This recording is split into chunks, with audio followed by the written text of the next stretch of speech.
2 channel 5, grup 2 channel 4. 5 4. Oh, udah deh. Taruh deh.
Have you ever envisioned your future? How will you make it happen?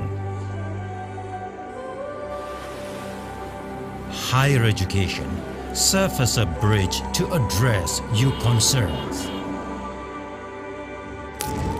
Shaping thousands of alumni and conducting research activities that address global issues for almost 4 decades has made Universitas Warmadewa the leading private university in Bali. Universitas Warmadewa is committed to quality education and research that are relevant to the dynamics of global development. Universitas Warmadewa was established amidst the diversity of traditions, arts, culture, and the world-renowned beauty of nature. It was named after the first king of Bali, Ida Sri Kesari Warmadewa, who instilled 7 values of life known as Sabta Bayu, which serve as the guiding ethos for the whole academic community. As a prepared campus to compete globally, Universitas Warmadewa consistently innovates, expands its wings to collaborate both domestically and internationally, and upholds the 3 Dharma, 3 main purposes of higher education as a form of social responsibility to society. Universitas Warmadewa serves as a platform for various students' activities aimed at encouraging students to explore their interests and talents, thereby fostering achievements and contributions to the community and environment. Adhering to a student-based learning approach and focusing on problem solving, the learning system provides freedom of expressions to nurture students' creativity and innovation. Implementing excellent services and supported by complete and comfortable learning facilities, as well as competent teaching staff makes Universitas Warmadewa the most preferred private university in Bali. This serves as a solid foundation for students to pursue their aspirations and become part of growing and competitive academic community. Together with Universitas Warmadewa, let's design the future.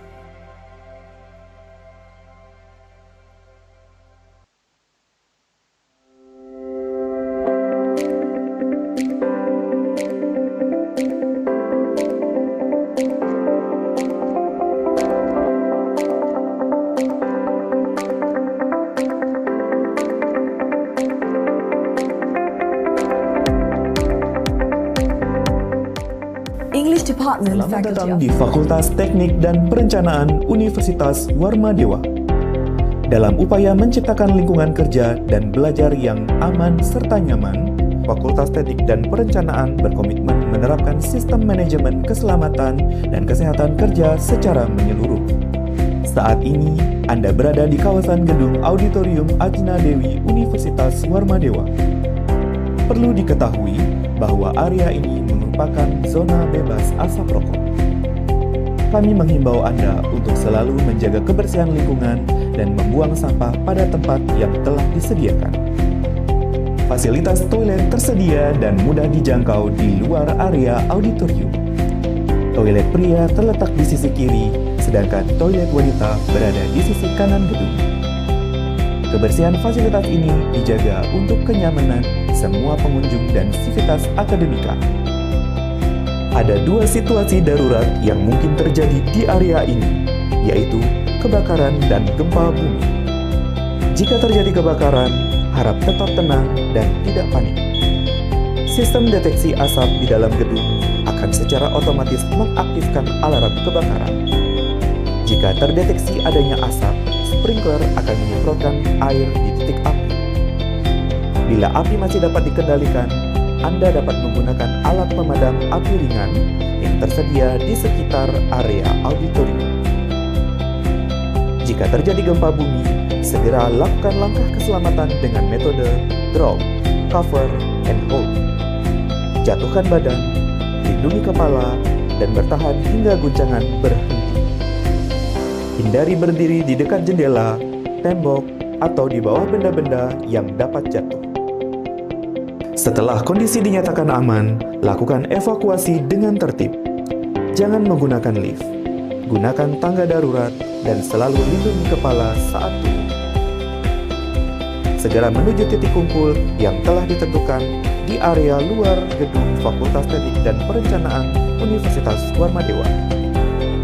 Demikian informasi keselamatan dan tanggap darurat yang berlaku di lingkungan gedung Auditorium Ajna Dewi.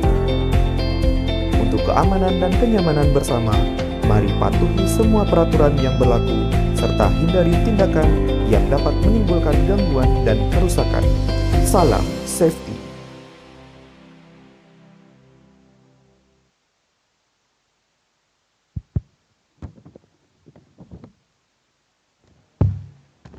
Attention please. The 5th ISoBISPRO 2026 will begin shortly. We kindly ask all participants to take their seats and prepare for the opening ceremony. For participants joining us online, please make sure that your microphone is muted unless you are invited to speak. We also kindly ask everyone to keep their mobile phones on silent mode. Thank you for your kind attention. This event will not have been possible without the generous support of our sponsor, Clio. We sincerely appreciate your contribution to the success of today's event. Om Swastiastu, Assalamualaikum warahmatullahi wabarakatuh, Shalom, Namo Buddhaya, Salam Kebajikan, peace and prosperity to all of us.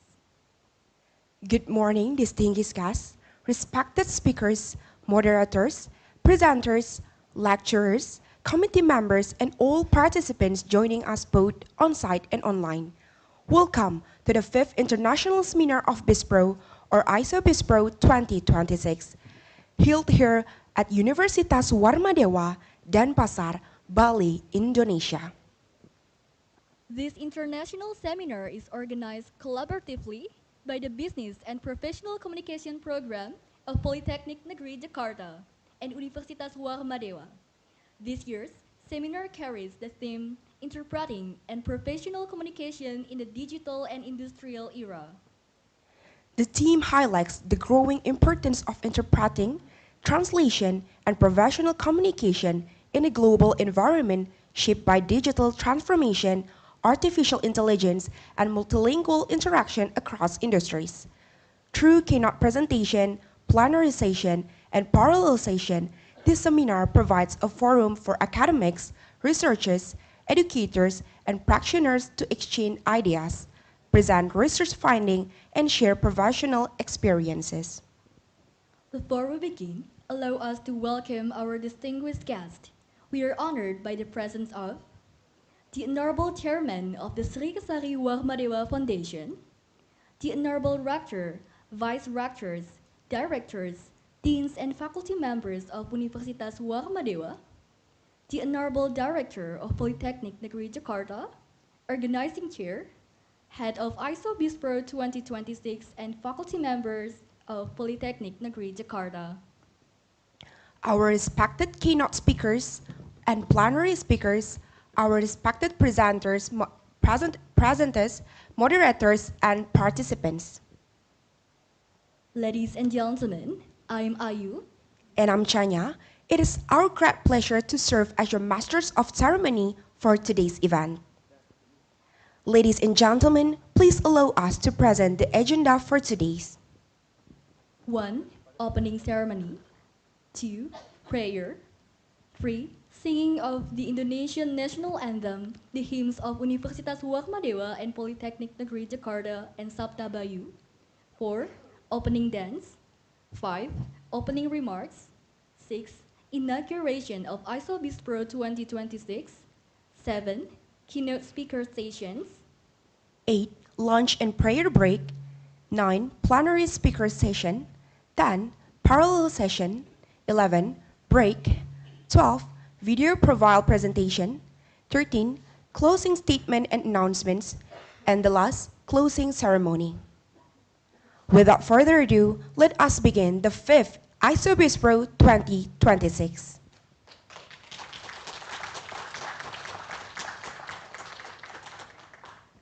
Ladies and gentlemen, we will now begin with a prayer. We invite everyone to take a moment of silence and pray according to your respective beliefs. For our participants attending on site, please stand up.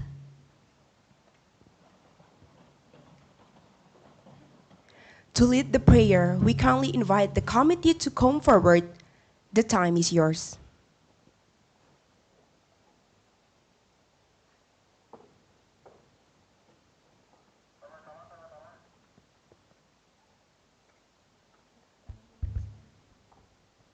Doa. Para hadirin, marilah kita berdoa sesuai dengan agama dan kepercayaan masing-masing. Untuk kali ini, doa dibimbing dalam agama Hindu dan untuk umat lain harap menyesuaikan. Om Aditya Sya Param Jyotir Rakta Tejo Namostute Sweta Pankaja Madhyaste Bhaskaraya Namostute. Om Ranira Syah Paramasiwa Raditya Namas. Om Anubada Kartawayantu Wiswata. Ya Tuhan, semoga pikiran yang baik datang dari segala penjuru.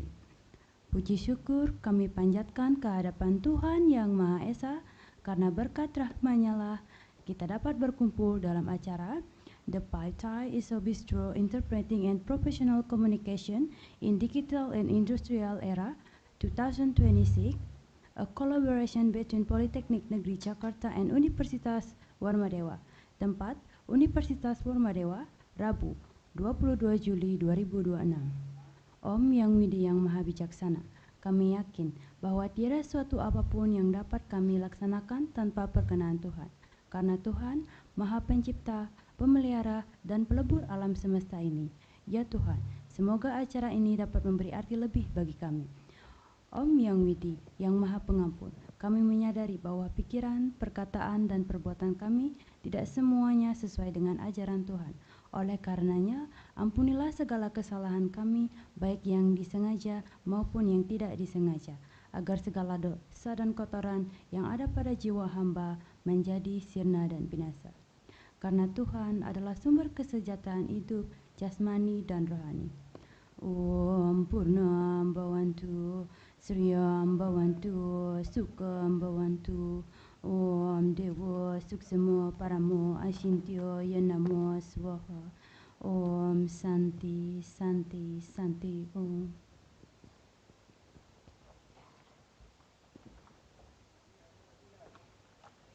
Thank you very much. The prayer has now concluded. Please remain standing as we continue with the singing of the Indonesian National Anthem, the hymns of Universitas Warmadewa and Polytechnic Negeri Jakarta and Sabda Bayu. The committee, the time is yours.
sepanjang masa, berkobar semangat jiwa dan raga, membangun negeri tercinta. Sebagai insan yang berbudaya, kami berjuang sekuat tenaga, mengemban tridharma perguruan tinggi, berkarya bagi nusa bangsa. Bimbinglah kami ya Tuhan, beri kami kekuatan dan iman untuk maju dan terus berjuang, membangun Indonesia jaya. Segenap sivitas akademika berjanji setia, amalkan segala ilmu, menjunjung Undang-Undang Dasar 45, mengangkat citra Ibu Pertiwi. Bersama, bersatu, bahu-membahu, Politeknik Negeri Jakarta maju. Bimbinglah kami ya Tuhan, beri kami kekuatan dan iman untuk maju dan terus berjuang, membangun Indonesia jaya. Segenap sivitas akademika berjanji setia, amalkan segala ilmu, menjunjung Undang-Undang Dasar 45, mengangkat citra Ibu Pertiwi. Bersama, bersatu, bahu-membahu, Politeknik Negeri Jakarta maju.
Thank you. Please be seated.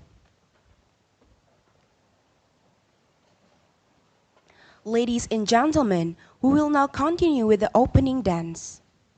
The dance that will be presented is Tari Selat Segara, a traditional Balinese dance that reflects the beauty of Balinese culture and the spirit of welcoming guests.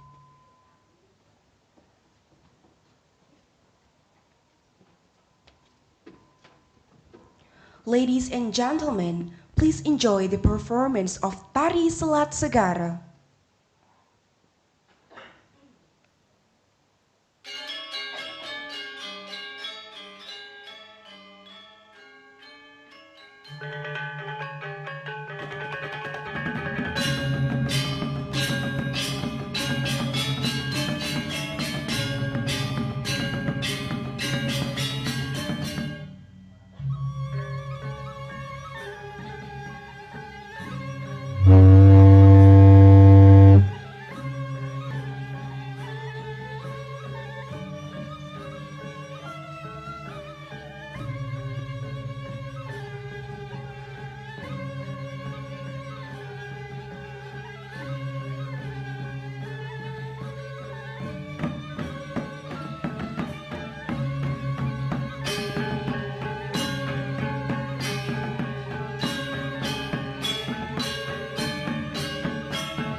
What a wonderful performance.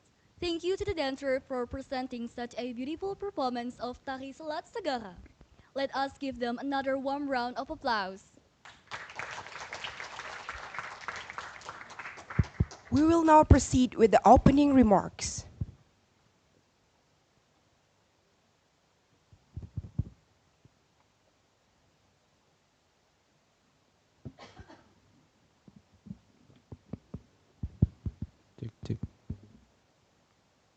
Our first opening remark will be delivered by the organizing chair of ISoBISPRO 2026. Ladies and gentlemen, please welcome Ms. Dewi Kurniawati, SSMPD. The time is yours.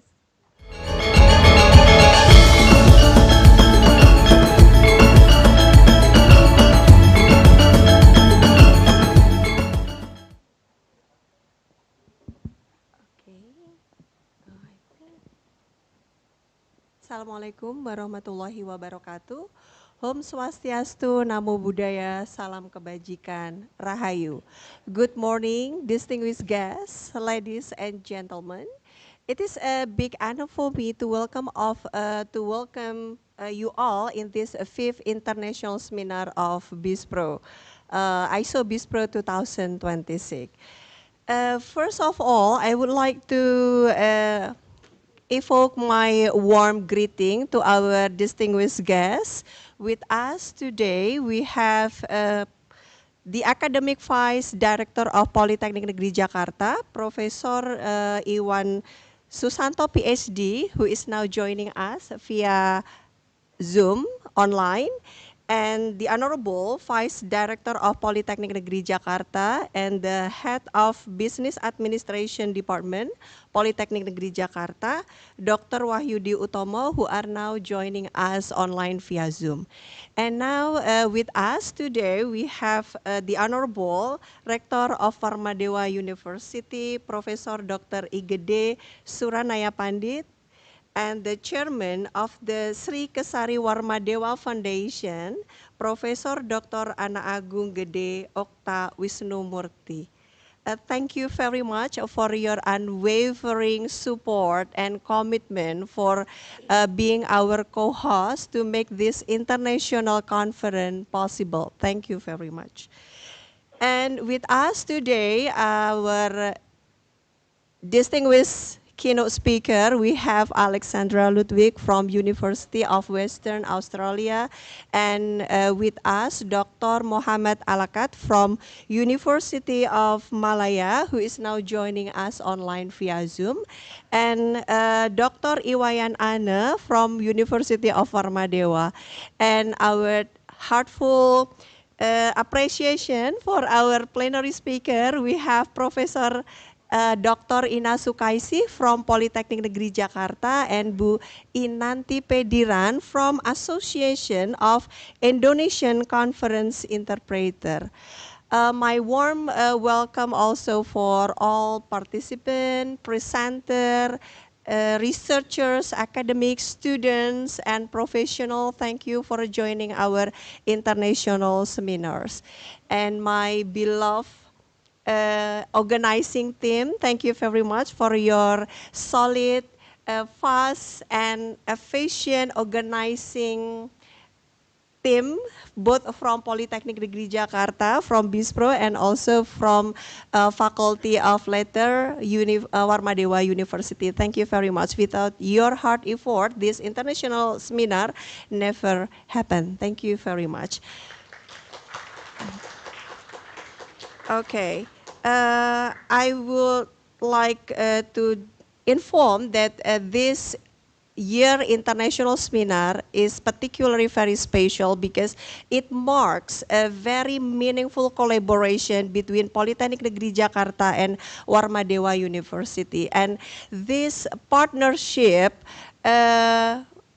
become the evidence of our focus collaboration to strengthen our academic collaboration, research, international research collaboration, and also knowledge exchange.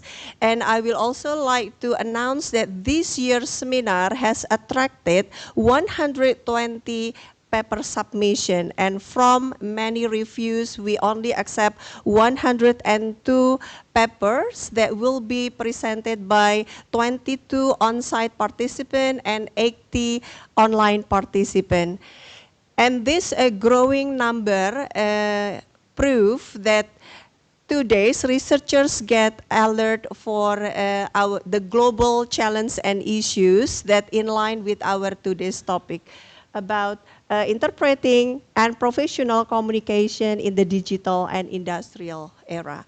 And this growing number, significant number also become a reflection that demonstrate the truth and also a confidence place in ISoBISPRO as an international seminar.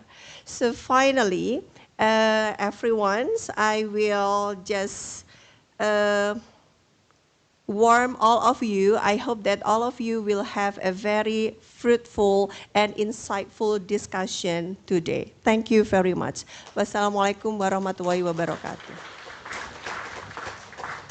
Thank you very much, Ms. Dewi Kurniawati, for your meaningful remarks.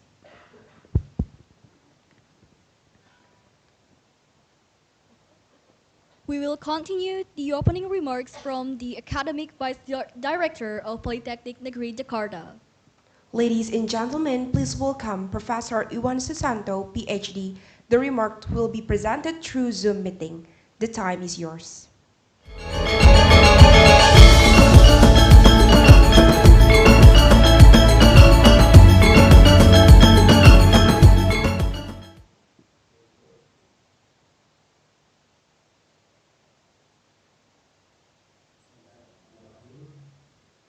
Assalamualaikum warahmatullahi wabarakatuh. Om Swastiastu, Salam Budaya, Salam Kebajikan, and very good morning to all of you. To the Honorable Rector of the Universitas Warmadewa, Profesor Dr. Insinyur Putri Suranaya, MD and Chairman of the Warmadewa Foundation, Profesor Dr. Insinyur Putri Suranaya MD, distinguished winners and deputy speaker, to our colleagues and speakers,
Thank you, Professor Iwan Susanto, for your valuable remarks.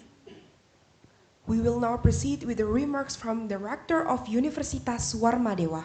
Ladies and gentlemen, please welcome Professor Dr. Insinyur Igede Sukanaya Pandit MP. The time is yours.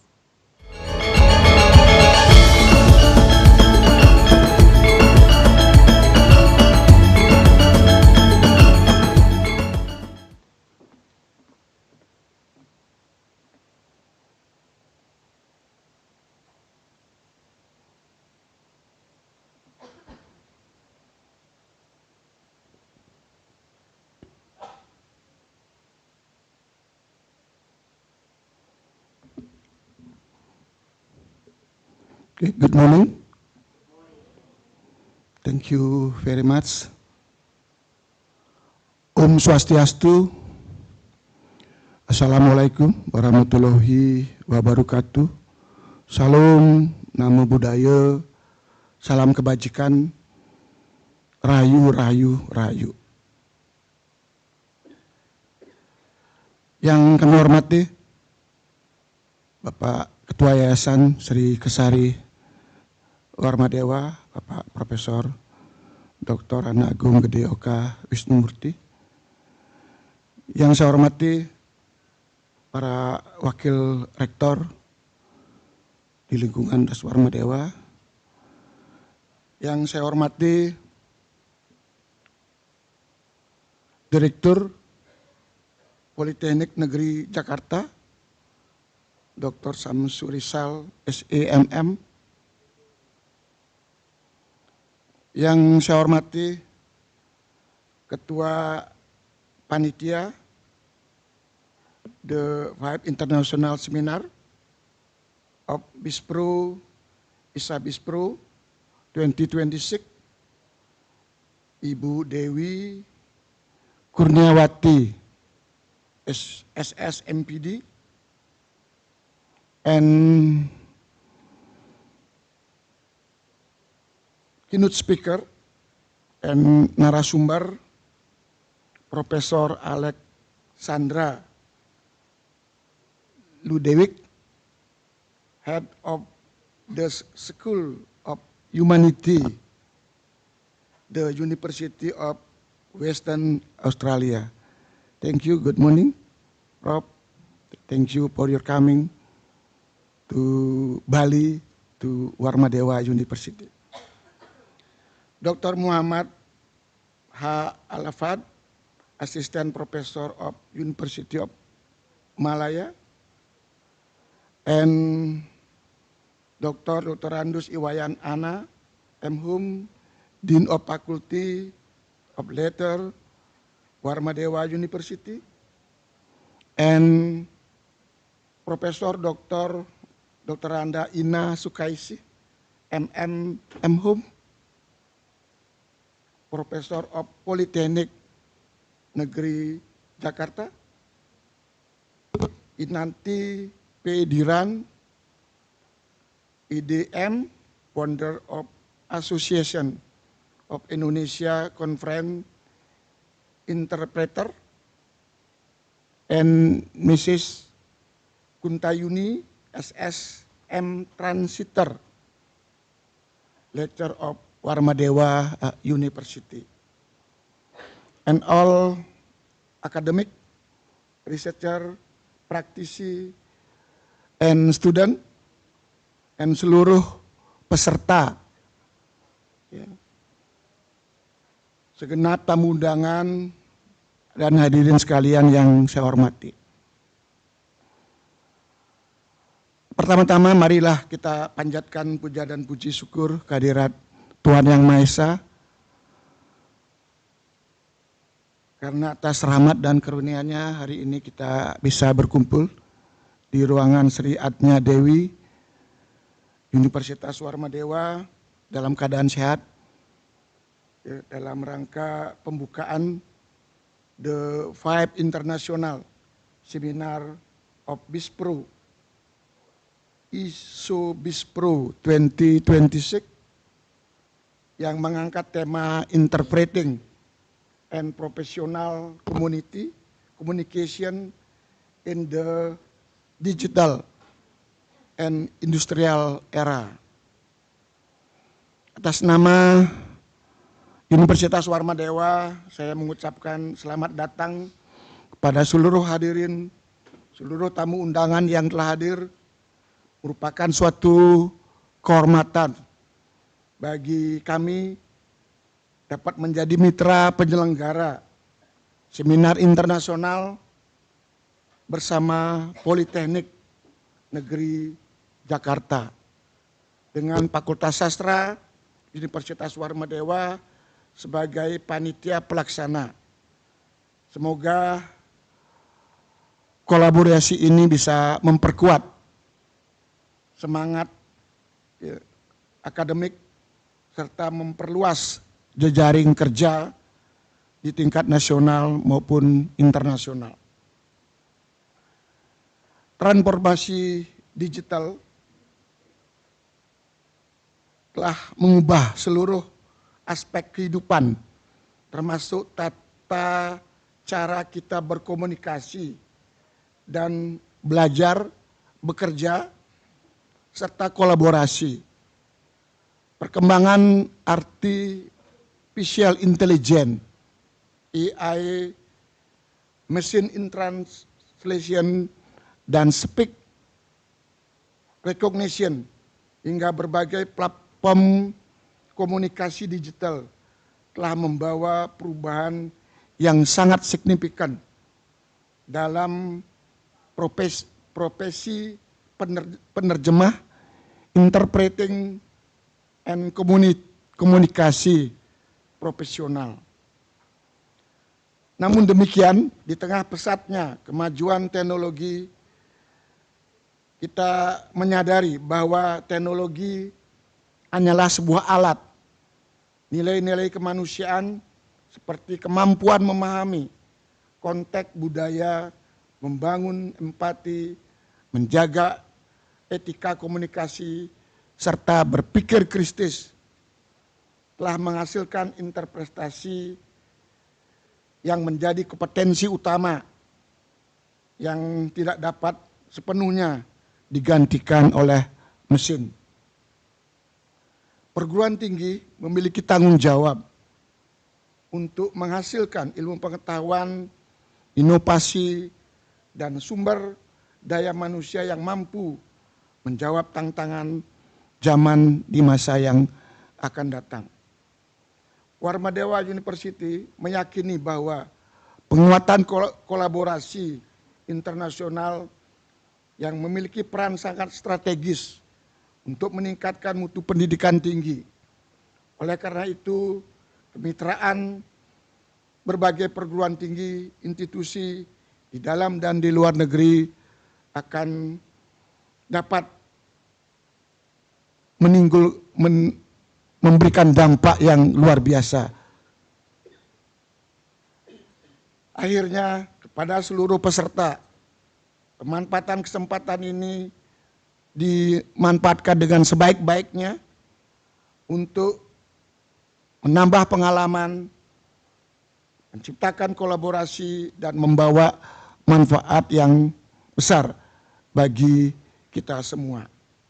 Akhirnya, sambutan ini saya mengucapkan selamat mengikuti seluruh rangkaian kegiatan The Five International Seminar of BISPRO, ISoBISPRO 2026. Semoga Tuhan memberikan rahmatnya bagi kita semua. Saya akhiri dengan Om Santi Santi Santi Om. Wassalamualaikum warahmatullahi wabarakatuh. Selamat pagi. Thank you very much, Professor Dr. Insinyur Igede Suranaya Pandit, for your remarks. We will continue with the remarks from the chairman of the Sri Kesari Warmadewa Foundation. Ladies and gentlemen, please welcome Professor Dr. Andus Anak Agung Gede Okawisnumurti, MSI. The time is yours.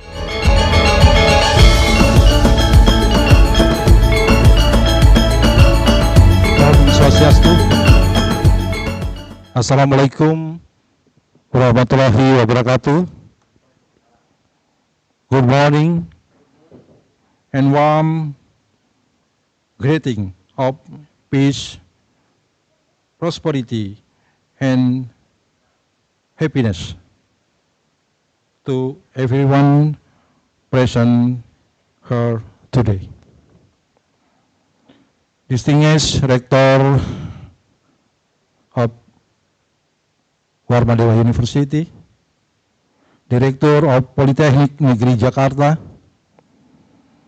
the Dean of Faculty of Letters, and all of the lecturers, esteemed speakers, participants, and their guests.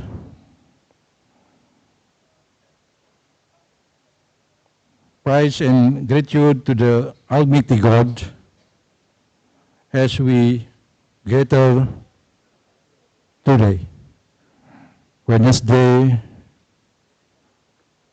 22nd July 2026 at Ajna Dewi Hall, open the 5th ISoBISPRO 2020.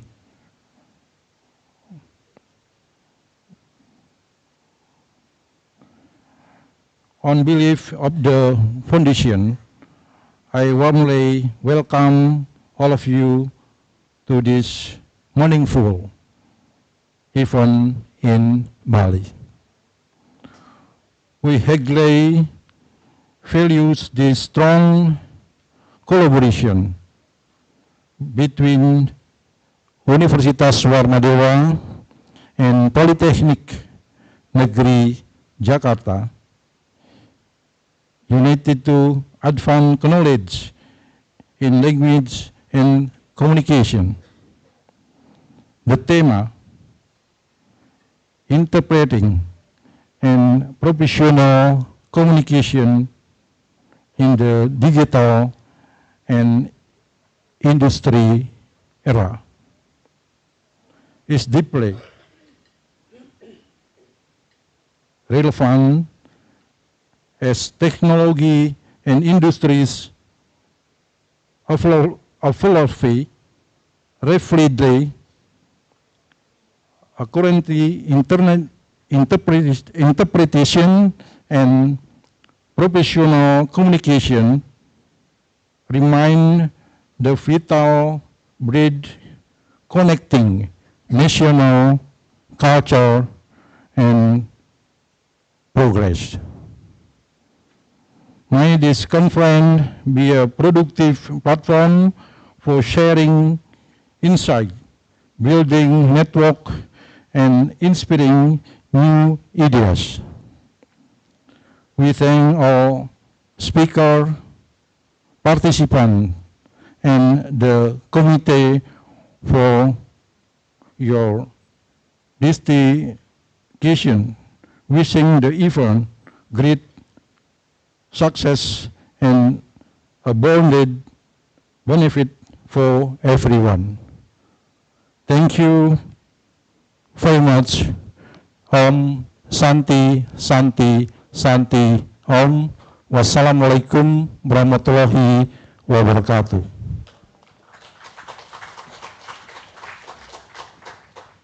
Thank you very much, Professor Dr. Andus Ana Agung Gede Okamurti, for your valuable remarks.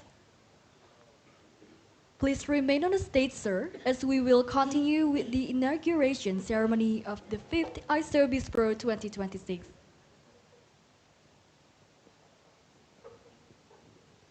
Ladies and gentlemen, we will now proceed to the inauguration of the 5th ISoBISPRO 2026. For this ceremony, we would like to invite Professor Dr. Insinyur Igede Suranaya Pandit MP, Rector of Universitas Warmadewa, Miss Dewi Kurniawati SS MPD, Head of BISPRO Study Program, Dr. Andus Iwayan Ana M. Dean of Faculty of Letters, and Professor Dr. Ina Sokase to come forward to the stage.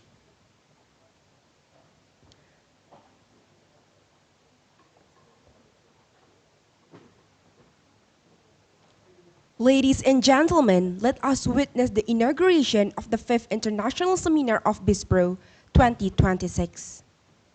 The inauguration of ISoBISPRO 2026 will be marked by the ceremonial striking the Balinese Kulkul.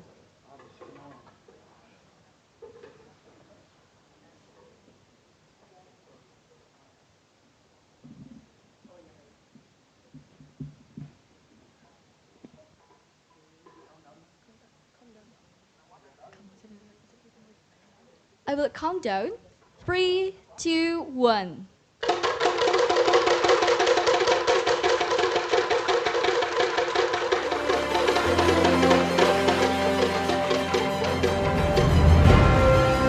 Ladies and gentlemen, we will now have a photo session to commemorate the inauguration of ISoBISPRO 2026. May we kindly invite our official photographer to prepare.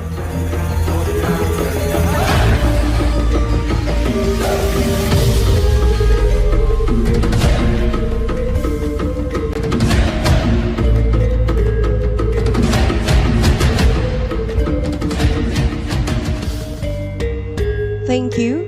Now, may we kindly ask all participants to turn around and face the camera at the back of the hall for one final photo group. Everyone, please look at the camera.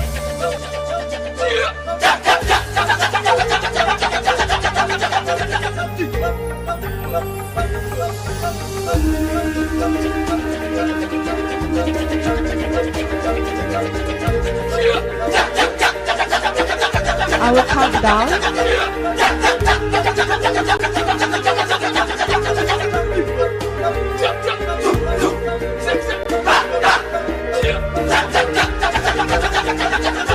From 1, 2, 3. Once again. 1, 2, 3. Warmadewa sign, please. Warmadewa sign. From 1, 2, and 3. Thank you very much. Let us give our distinguished guests a warm round of applause.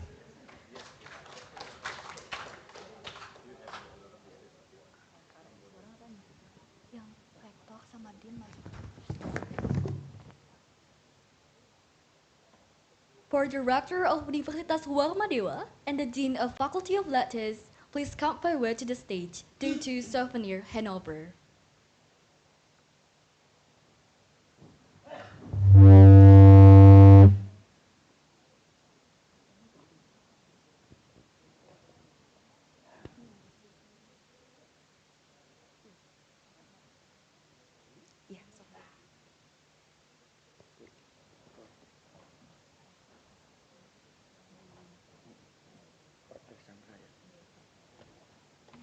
At this time, we would also like to invite our keynote speaker, Professor Alexander Ludwig, and Ms. Hariska Humolungo, SPDMA, to kindly come forward to the stage. The souvenir will be presented by the Rector of Universitas Warmadewa to our first keynote speaker, Professor Alexander Ludwig.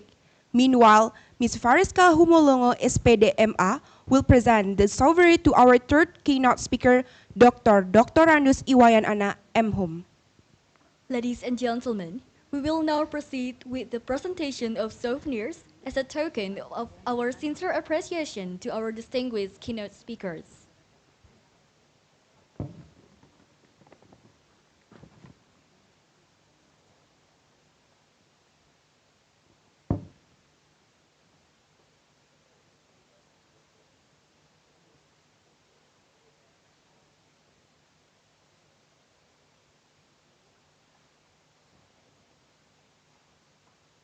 Ladies and gentlemen, we will now have a photo session.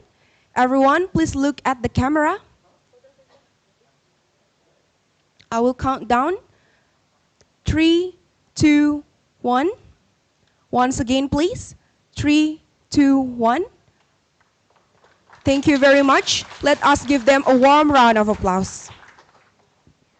Thank you, distinguished guests and keynote speakers. You may now return to your seats.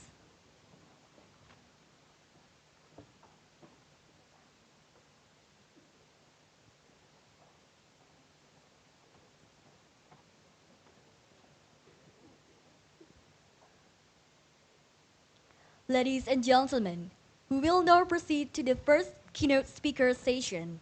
Before we begin, we kindly remind all participants to keep their microphone muted during the presentation.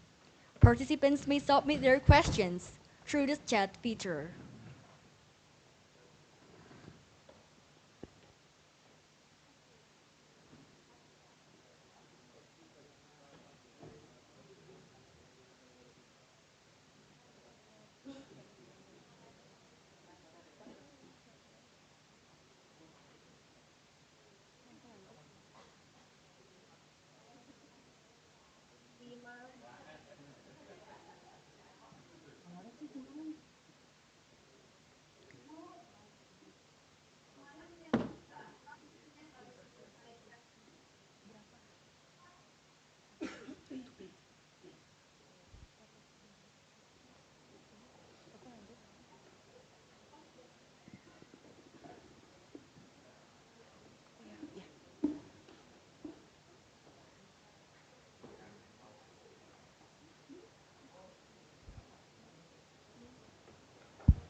We will now introduce the moderator for this session, Professor Dr. Inyoman Cardana, whom is a senior lecturer at the Faculty of Letters, Warmadewa University.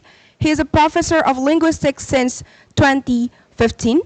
He has ever been a vice rector for academic affairs 2012 until 2016 and dean of Faculty of Letters 2016 until 2024.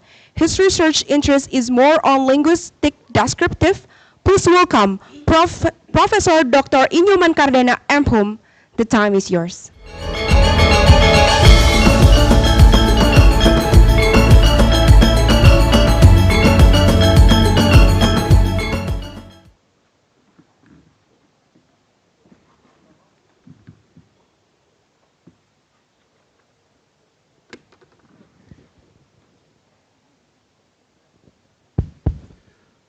Thank you. Om Swastiastu. Assalamualaikum warahmatullahi wabarakatuh. Salam sejahtera untuk kita semua. Well, a very good morning to all of you, the participants of the 5th ISoBISPRO International Seminars, and welcome to Warmadewa University.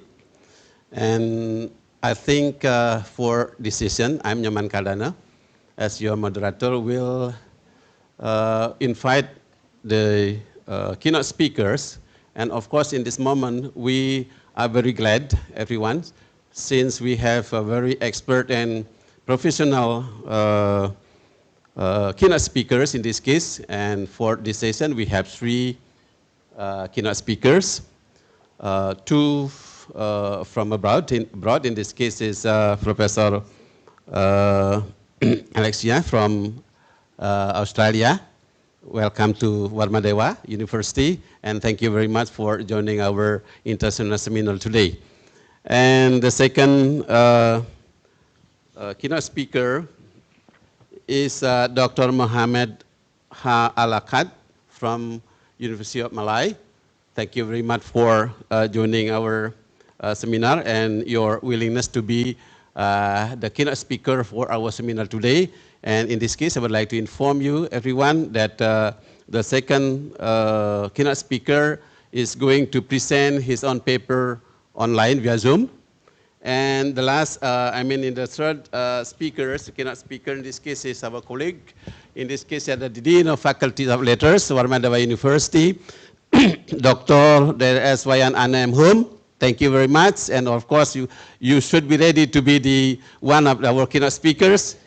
Okay, and in this case, we would like to invite the Prof. Alexia and Dr. Wayan Ana to come forward on stage. Thank you.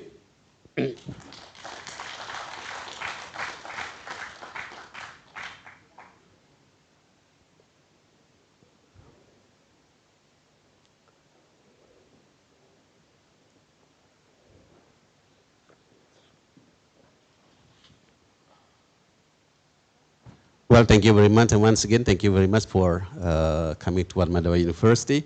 Well, everyone, the participants of this international seminar, and of course in this, as I told you, that we are very happy, very glad to have the expert on applied linguistics. In this case is the field of translations and also interpretation and interpreting. So for you, the participant in this case, because we have academician here, and also there are students and also lecturers, professionals, and of course in this case you are very interested in the topic or the theme of this seminar.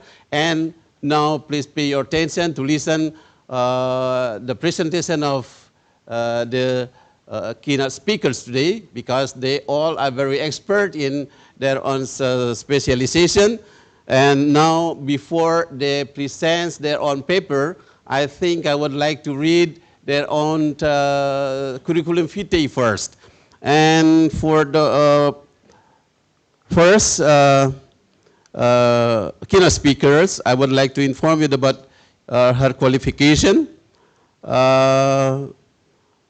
She's got many PhD doctor. Right? So in 1993, she got Magister Atrium ME from Ludwig Maximilians University, Munich, Germany.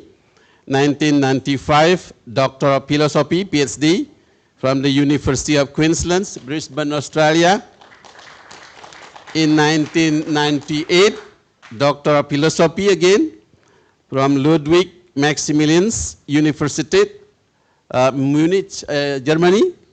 And also in 2009, Habitation or Doctor of Philosophy Habitation, University Koblenz, Lado, Germany. Okay. And of course, as I told you that we are very happy to have this special keynote speaker today. Thank you once again. And about the additional qualification, in 2012, she joined NATI translator, German, English or English, German. In 2016, accredited mediator, alternative dispute resolution. And in 2019, mental health first aider. And in 2020, graduate certificate in higher education. And in 2020 also, senior fellow of the Higher Education Academy. Okay, and of course, in this case, she has done a lot of researches, yeah, for having or getting her degrees. Of course, in this case, she made a lot of researches regarding to her thesis, PhD thesis, and others. And of course, in this course, I would like to inform you that she also get many prizes and awards. Yeah, for example, nomination for Excellence Research Supervision Award, and also scholarship from the Goethe Institute for a 2-week seminar in Munich, and many others, of course.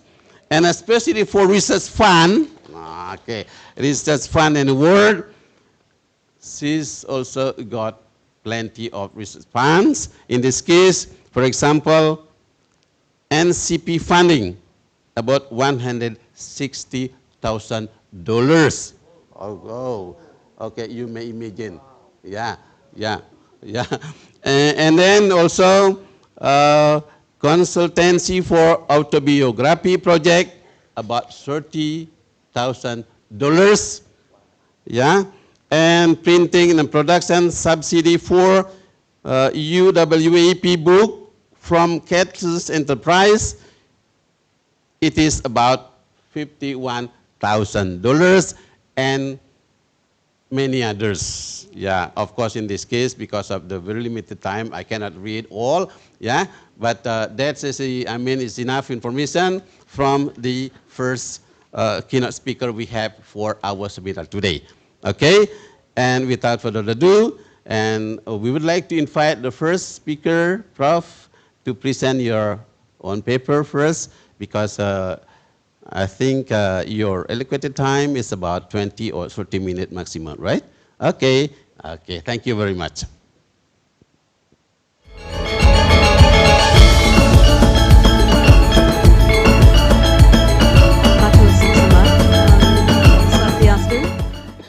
Terima kasih.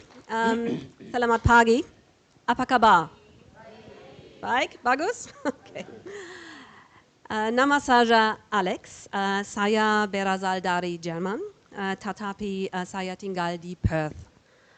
Saya sudah tinggal di Perth selama 30 tahun.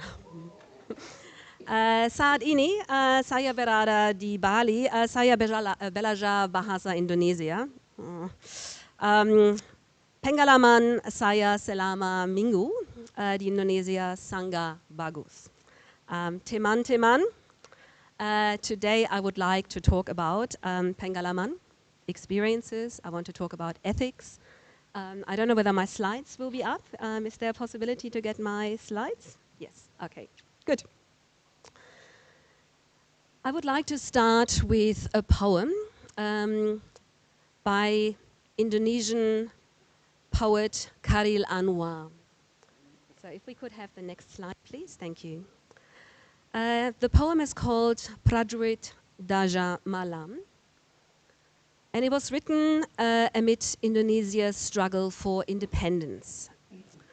There's a beautiful verse in this poem, and excuse my bad pronunciation while it's not yet up. Waktu jalan, aku tidak tahu apa nasib waktu. And I think this line says something about the current moment with AI, where in this particular instance, this Indonesian soldier, a foot soldier on the front line, was torn between anxiety, uncertainty, but also hope for the future. And I think in this current technological moment, you will be forgiven for feeling very similar emotions. Maybe some anxiety, certainly uncertainty, and maybe also some hope that the future will indeed be better.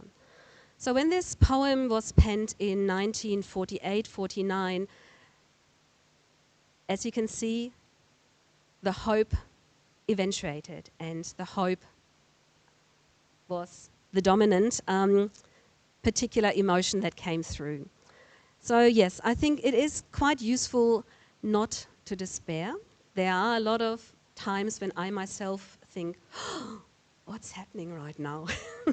And I'm old and I've seen a lot, and I have never seen things change so fast and so dramatically. So I very often find myself in this moment where I go, oh. Now very often the contemporary discussion is framed in this contest between optimism and skepticism. And I think it is very important to not forget about humans and human emotions in this particular instance. Now, interpreting is fundamentally an act of human mediation, and you heard just before that I'm also a mediator. Before things escalate, you try to talk, you try to understand, you put yourself in the shoes of the other person, you reframe what they're saying and what they're thinking, and you hope to arrive somewhere where you both want to go, where you both want to be. Now, as interpreters, you have an enormous cognitive and also emotional pressure under which you work. And at times, you understand that the people around you have very unequal authority, unequal access to information, and unequal confidence in the process that is unfolding around them. What we experience now is a shift from a human profession to something that some of our researchers have called the post-human era, where very often the human and their emotions, their situatedness, their positionality are forgotten. Now, the emergence of AI-powered language technologies, particularly neural machine translation, multimodal large language models, this has unsettled this human-centered interpreting and translation model. If we can have the next slide, please. Tools such as Microsoft Translator, Google's interpreter mode, OpenAI Whispers, all these wonderful smart glasses that I really want, they can render 100, 110 or 50 or so languages supposedly very competently. You can wear increasingly technology, you can have earbuds, and you can have instantaneous foreign language access and understanding. But I think the apparent fluency of a lot of those technologies, and you may have your own experience not just with Google Translate, but with ChatGPT, with Claude, with other AIs, you may find that there is a paradox of service level fluency. It looks good, it sounds good, it seems smooth, it seems without any problems, but if you look deeper, you find that there are indeed quite a few issues. Beyond lexical accuracy, context is central to interpreting, and I would like you to please call up the next slide. As interpreters, we are responsive and we understand that there are stakes in any encounter. We understand that interpreting and translating is not copy-paste or finding an equivalence, reframing something, but also that there is a cognitive leap that happens where you understand the context. And my claim today would be that what we currently have in most AI models is what this surrealist painter, René Magritte, did when he was asked to paint a portrait of his friend Edward James. Now, when you ask a surrealist to portrait you, don't expect to get something that you would expect. But when you use AI technology, you expect to get something that is equivalent and appropriate. But I think in lots of instances that I have seen, what is happening is exactly this copy-paste in a different frame. So this old poem that I started with that is nearly 100 years old, or this painting that is also nearly as old as me, I think they tell us something about the current situation with AI, and they force us to think a little bit more critically. So when we use technology in interpreting, we can be fooled by very smooth voices. We can even choose which voice, which accent. We might be fooled to think it's human-like and it has empathy. It might even have agency, or it might understand us. It does not. It is quasi or very inauthentic or a faked empathy, and it certainly does not understand. If we could have the next slide, please. Now, very often I find with my students in Australia that use of technology tends to make them overconfident.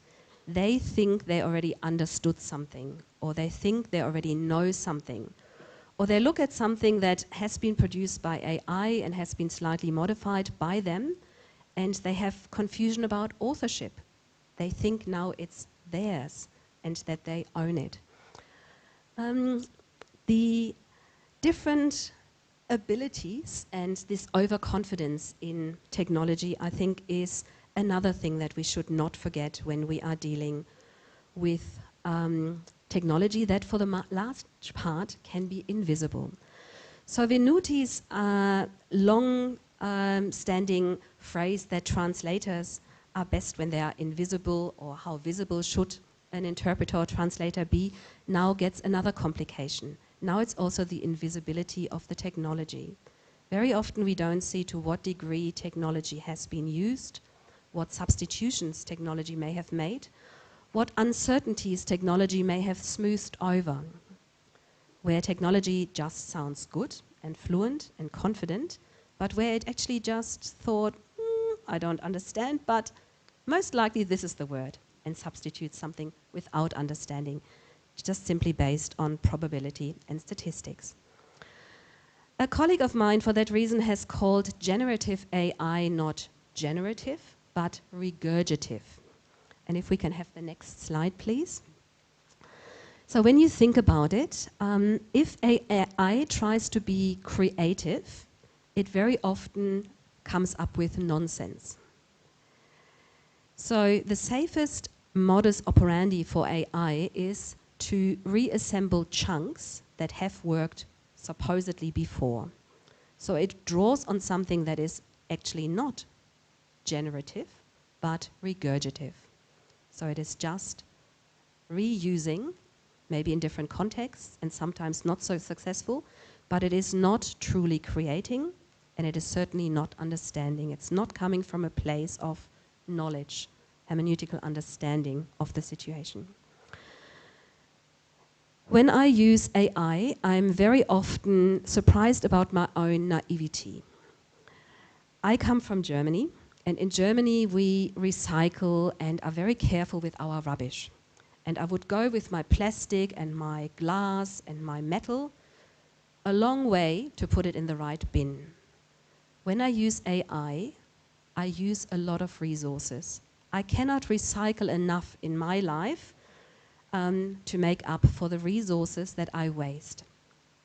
It uses water, it uses electricity, and I am very often not even aware that AI is part of my Google Maps inquiry or my, well, how many stars has this restaurant got, or my TripAdvisor search.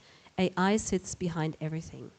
So to work critically and sparingly with AI is really, really difficult. And certainly at university, I also like to experiment with AI. And if I could have the next slide, please. With my interpreting students, I do role plays. I ask them to have 3 people for an assessment. We need 1 interpreter, 1 person who only speaks Mandarin or Korean or German, and another person who would like to have it interpreted into English. And I've used a software that comes from the US. And I asked the AI to transcribe everything, so to have voice to text, which is a normal ASR transformation that is used in interpreting and translating. And I was shocked. My students did not talk about the Taliban or communists. They, when I looked at the analytics, I was very often told that there were not 3 people in the room, but 4. And the 4th person was the interpreter that moved around. They entered the room, they introduced themselves, they sat down, and they facilitated the conversation. And the AI located speakers and thought there was a 4th person. So I got the metrics and the data and the transcript for person number 4. So that was the first oddity. Then very often in Western Australia, we acknowledge that we are situated on Whadjuk Noongar Boodja. We are in Western Australia, most of us migrants. As I said, I'm from Germany, most of the other people are from Europe, from Asia. But we have an indigenous population. And this indigenous population we acknowledge at the beginning of our meetings. So I would start my class, and my students copied this behavior by saying something in Whadjuk Noongar language. So I would say kaya, which means hello and thank you, and I would acknowledge that I'm on Whadjuk Noongar Boodja. Well, you can imagine what the AI transcribed does. It recognizes some English and then just substitutes and throws in other English words. So my first 5 sentences in all my lectures are like, I'm some imbecile speaking some language that is resembling English words, but make no sense. But in this instance, the students were actually speaking Korean and English. But a lot of my students, like me, have an accent. They are not native speakers, and they're certainly not native American speakers. So our accented English is not transcribed by a lot of those technologies properly. A lot of the technologies, however, because they are very, very, very expensive to develop, have been initially commissioned for strategic and military purposes. So the training data in a lot of them, as you can see, is designed to deal with communists and Taliban and jihadists or some other perceived danger. So the algorithms behind that I don't understand, my data and the students' data goes somewhere I don't know, goes through data centers, training centers, and comes back and has been through a lot of processes that unfortunately are not for educational purposes and very often not for strategic and peaceful communication. So this is another take-home message in a way that I would like to leave you with. So when I said I talk about experiences, I also would like now to unpack the ethics behind it.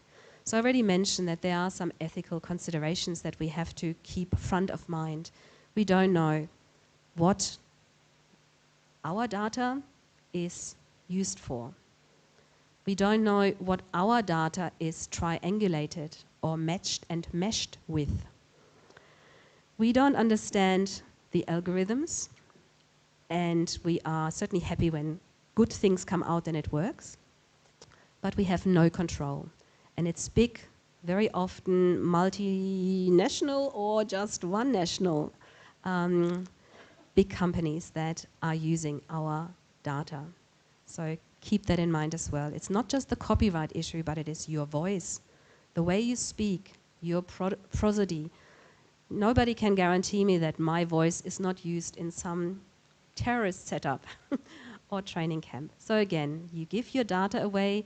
If something is for free, you are the product. And if something costs, you still don't know. You have to read a lot of small print and fine lines to understand a little bit of the contract that you're entering into. So a lot of those privately owned servers that host the data or that deal with the data are very opaque to us, and we also never know when we may lose access to the data. There are other ethical considerations. I mentioned the invisibility. I mentioned the fact that speech synthesis is certainly human-like in its sound, but not human-like in its agency. I briefly would like to talk about biases. You would have all come across studies. Data is inherently biased. So what we have come up as a human library of data has all of our faults and all of our racist prejudices, all of our learnings without correction. It is just data that is in there. So when deployed in real time, any AI that helps you with interpreting or translating will statistically also use bias and racist data. The other ethical concern in Australia, interpreters and translators are governed by NATI, a national authority that is there to certify us and to have quality insurance. One of their principles is confidentiality, and AI certainly does not enter into any confidentiality clauses with us. So particularly for high risk settings, and risk assessment becomes more and more important. And maybe I can have the next slide, please. It is really up to us to assess what is the risk and what is our ethical situation. I am an absolute fan of one of your authors. I don't know whether you know Kairini Baroka, an Indonesian author. She writes a lot in English, and that helps me. And she has come up with very interesting observations about translation more than interpreting. And she says, not everything should be interpreted. There should be a right to withhold a translation. There should be an active exercise at times also to refuse a translation. And that is an act of political agency, and it is also something she calls her decolonization project. And she has observed in a lot of people that, particularly white translators as she refers to, that there is this sentiment that everything should be understandable and everything should be accessible in English, and therefore everything should be extracted from other languages and cultures. Again, speaking about the indigenous people of Australia, there are certain things that are women's business only. And there are certain things that are men's business only, and they should never be privy to the other side. There is sorry business, and that is very private and should be within a family or within a larger family structure, but it should not be for public consumption or digestion. So her claim that a lot of interpreting that is done, possibly also without your knowledge because people wear devices, is a form of colonial extractivism. And it is something that we should definitely not condone. I had a wonderful experience last week in Uluwatu. And if we could please have the next slide. I went to a Ketchak dance. And in addition to an MC, there was a white monkey, Hanuman. And Hanuman was playing with the audience. There was a very large audience of international guests and local people. And Hanuman was talking to the audience in Balinese, in Indonesian. It asked, who here is Australian? And then there was this big cheer, and Hanuman said, Aussie, Aussie, oi, oi, oi. And then, who is Indian? So he was playing to the international crowd. But then he proceeded to talk for a long time in Balinese and in Indonesian. And it was not translated. And what Hanuman did at the time, he jumped into the audience and he sat on people's shoulders and he was going through people's hair, finding lice and was eating their lice. He was playing tricks on the foreigners. And the joke was very much playing towards Balinese and local audiences and playing to people who understood Indonesian. And I thought it was very important that this was not interpreted, that I did not understand it, that I observed the spectacle, and I realized it is my fault that I don't speak Indonesian well enough, and I should bloody well learn it. So Hanuman did exactly what Kairini Baroka also said. There are pieces of information that should not be extracted, that should just be left as part of the mystique, as part of the performance, and should be respected for exactly that.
commentary about translation and interpreting. It is in reference to a painting by Paul Gauguin. And if I could have the next slide, please. Paul Gauguin came to Java and he decided that anyone who was there he could paint. Nothing was off limits, whether people were presenting nude or whether they were performing any sacred and religious rituals, it was for him to capture. He could extract, in a very colonialist way, the information on his canvas. And Kairani Barocca is now switching this and saying, all these Javanese women, all these Annas, we are looking back. And we are infinite and visible. So again, if I could have the next slide, please. I'm coming to my conclusion. So the ethics of looking back, staring back, but also changing your point of view, adjusting, and maybe looking with empathy. Looking at who is looking and how they're looking, and are they allowed to look. And I think this empathy, this understanding of the frame and the reframe is only something that humans can do. No AI can perform this. If I could have the next slide, please. So one of the questions as an ethicist you would have to ask yourself is not just what is in the data set, but also what worldview travels through the data set. As I've seen with my experiments with interpretation students, it was very much a military and strategic Al-Qaeda,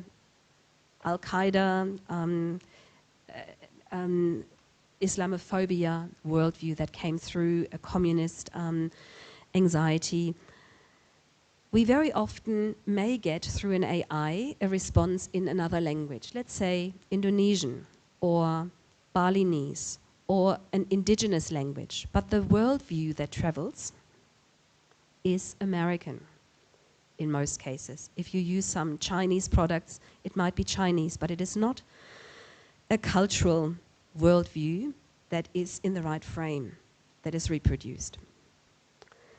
If I can have the next slide, please.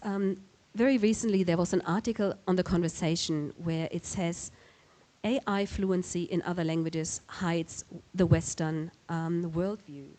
So an Indonesian researcher gave something into the machine, got an answer and realized this is coming from an hedonistic, individualist point of view, and it had not understood that the question came in Indonesian for an Indonesian context and was therefore much more in need of a community and a collective approach. So the worldviews that travel are very problematic. And if I can have the next slide, please. So when we talk about worldviews, it is actually the worst of our human knowledge that is replicated. So I talked before about the biases, about the racism. The question we have to ask ourselves when we use AI is, are we ready for the monster in the mirror? It is on steroids and on stealth, our worst monster faces that are elevated, multiplied, magnified. So let me get to my last 2 or 3 slides. I would like to come back to René Magritte's painting.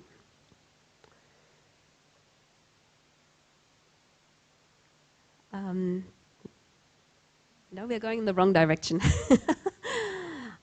This is like your nightmare. Relive this again and again.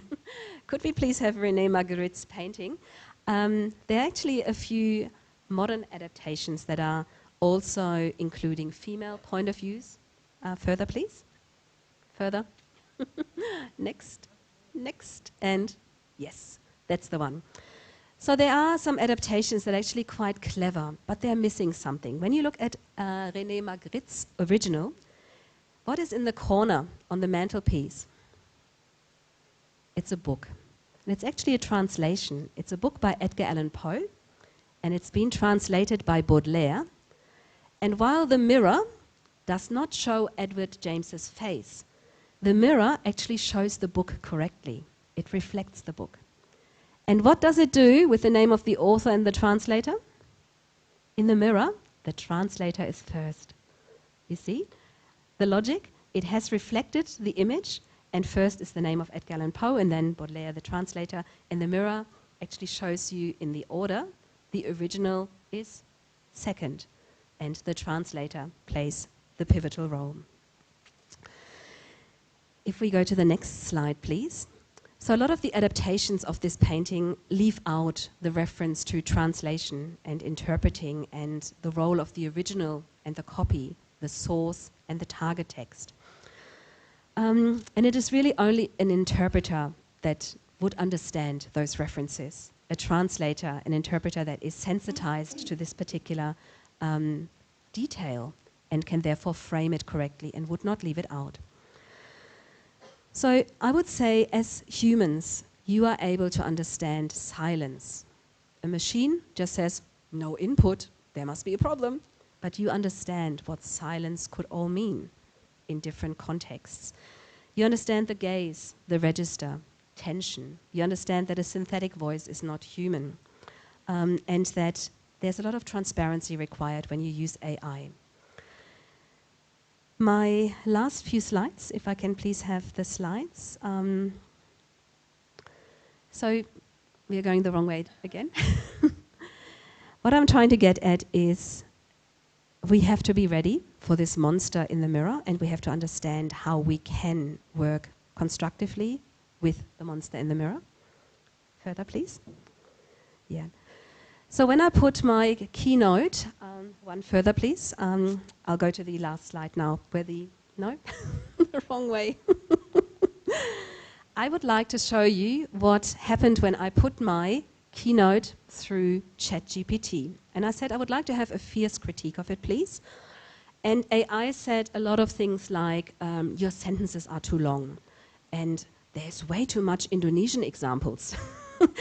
So it didn't understand the context. So please go to the next one. And I also said, please do something with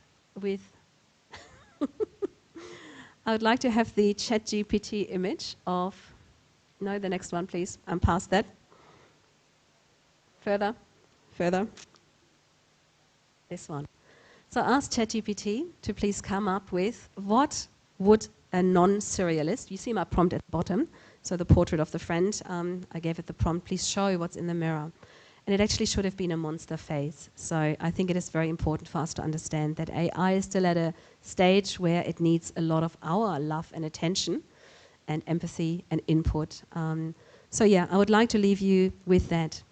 So I hoped I was able to set the scene. I could show you something of my experience. I could talk a little bit about the ethical issues, but I also would hope that you understand human agency is more important than ever, and what we all need is a lot of empathy. Thank you very much.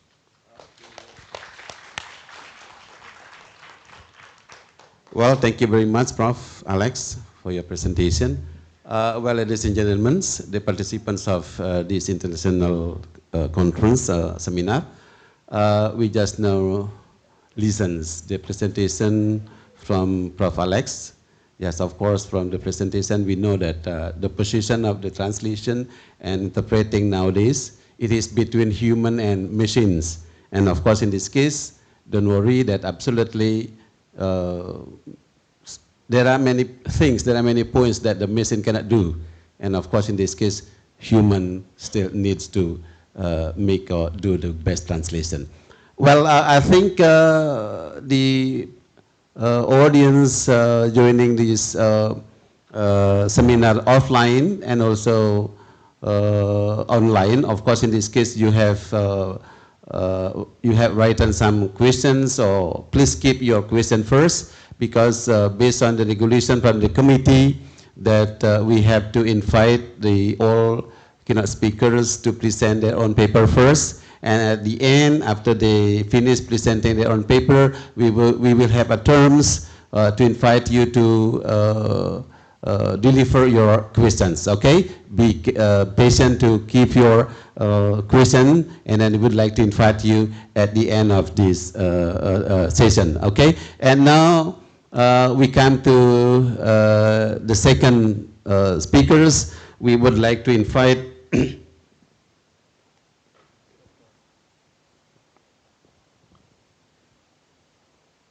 yeah, we would like to invite Dr. Mohammed Alakad.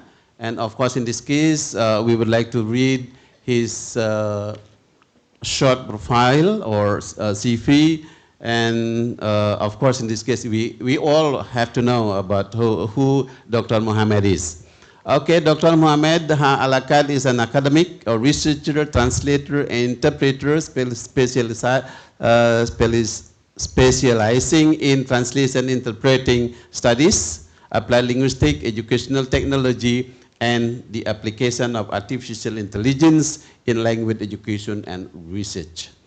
He holds a PhD in translation studies in 2019 and a master's degree in applied linguistics 2015 from the University of Malaysia, and a bachelor's degree in English language teaching 2008 from Al-Aqsa University, Palestine. Currently, he serves as senior researcher, postdoctoral research fellow at the Hashim Sani Center for Palestine Studies, University Malaysia, and is also the CEO and president of the Asian Federation of Translators and Interpreters. Throughout his academic career, Dr. Alakad has held various academic and leadership positions, including assistant professor at Management and Science University, Malaysia, associate professor and head of Department of Translation at Israel University, Gaza, Palestine, and University Malay Elite Fellow.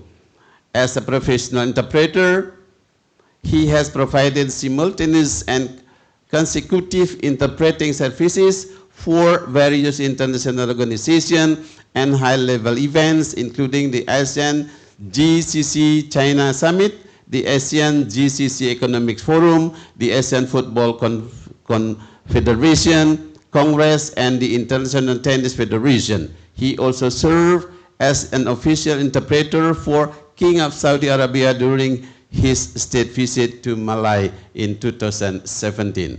Okay, Dr. Alakad is an active researcher with 30 international referred journal publication, 23 conference paper, and 4 books of book chapter with approximately 300 Google Scholar citation. His research interests include translation interpreting studies, applied linguistics, educational technology, artificial intelligence, discourse analysis, and research and publication. Several of his publications appear in Scopus Index Journal, including Q1 and Q Journal. Okay, ladies and gentlemen, give applause to the second speakers, Dr. Muhammad Alakad.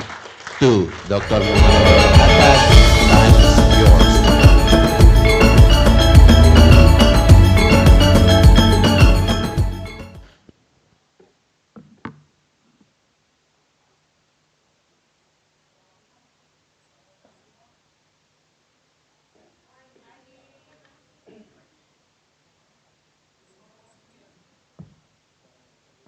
Yes. Waalaikumsalam. Okay, terima kasih.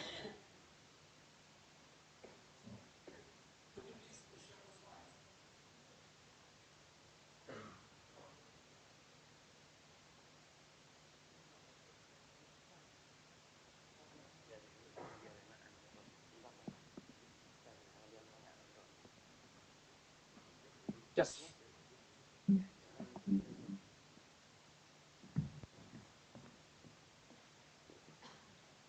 So, good morning once again, everyone. Distinguished colleagues.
their system.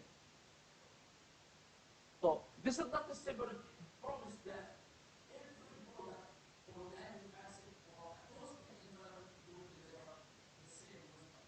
But this is strong evidence of the direction of the translation. Speech translation is becoming an interface, not because translation tool, but because it entails the cognitive tone. So usually the AI speech translation could entail programmed in human, but not be human operated. Could be built, for example, to help in meetings, phone conversation, customer service, education, public information. This could help because this is not life speaking. Professional function is therefore no longer whether we can stop the interface. The question is how do we integrate this interface in our live navigation. Where do we move it? And who remains accountable when there is a fault in the solution? So this complete this caveat. The same technology here can be useful in one situation and useless in another. If you look here, you will see different types of information. For routine-based information or a highly specification, AI may offer very high value of delivery. The language is critical since terminology can be reversed and the human can critically review the outcome. For the training, provisioning, and internet update or kernel update for the internet users, a hybrid model may work very well. AI here can drive the access while the human translator or the human factor can monitor or inspect run the function and declare the status. Because we have a human monitoring step by step. This is just kind of simple translation or training, provisioning, or external update. In negotiation and effective communication, the human sensitivity becomes much higher. The words are only part of the message.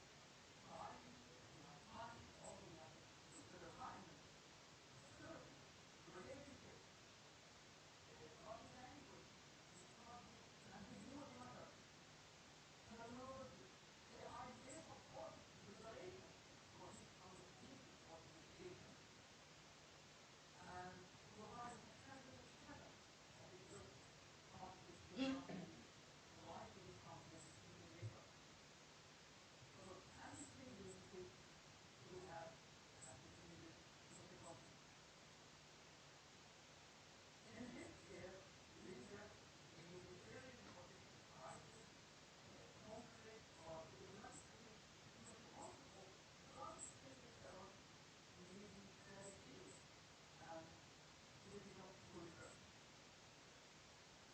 Here, usually the human expertise is essential, and AI should be limited to careful development work, mixed use manual.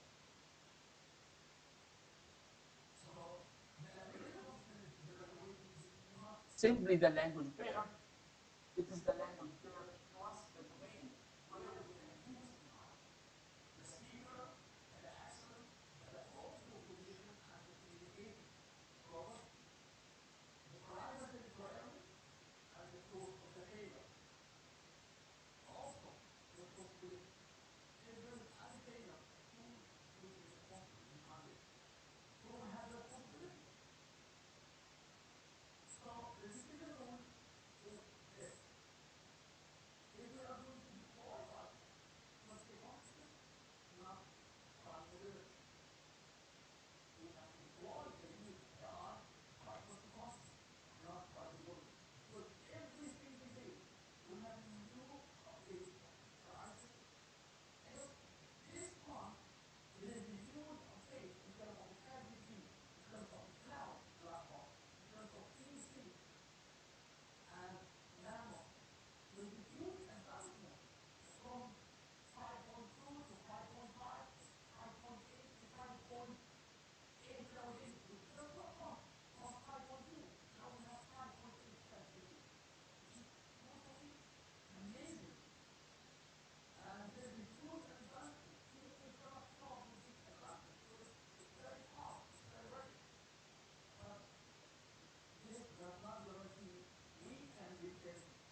confuse or to reassure or to challenge those AI will never reach contradiction.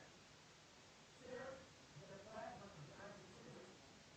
What is implied from the politeness, the stance, the expression, the humor, or the understatement of the human being?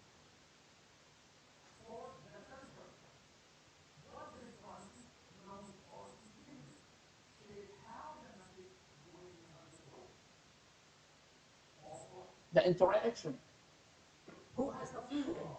Who's being excluded? Who's classifying meaning? And who can communication preserve? Then ethics, confidentiality, impartiality, and professional boundaries and duty care. So in Bahasa Malaysia or in Malay language, there is a one single verb state, masuk air. When you speak with someone, you say, oh, dia masuk air. Masuk air, this simple phrase, it has a double meaning here. And I tested with my students. Most of the AI platforms, we use most of the AI platforms, computer vision, just system illustrator. None of the AI platforms is successful. All of them fail. Just simple verb, which is masuk air, here it has double meaning. For example, we can say, oh, dia masuk air.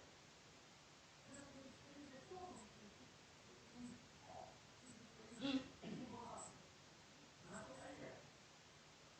But when you speak with, oh, masuk air, which means he has fallen in the water, or he has entered the water. You see, two different meanings from he don't ask, is he crazy or are you crazy? To enter the water or you swam in the water. Those are different meanings. And most AI platforms, unfortunately, fails because of the meaning. Because here, this simple verb 100% depends on the intonation. The intonation and the body language, which the AI cannot capture. So human interpreters integrate these parameters under intense time pressure. This doesn't mean the human are perfect. We are not. Sometimes we have flaws, but it means the profession has made standard accountability and stricter instruction for managing technical questions, which we cannot make it to AI, or AI won't be responsible for such kind of these mistakes. AI plays a special role because the prompt may arrive before the need is secured. Before they secure the need, because there is very high level of methodology, such as you defend here. The need is missing, or the sentence is grammatically incorrect. So it changes conceptually and meaning. The output can sound polished, natural, and confident. That confidence sometimes can persuade listeners to change. Well, excuse me, Dr. Mohammed, your time is about 5 minutes left. Thank you. So, thank you. So, let's move to the next slide. The same slide which we patiently projected. This is very interesting. This is also be clear without AI human judgment. And what will happen if we don't have AI? AI nowadays is acting as a helper, assist, with every time. But if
So then there is a data exposure also.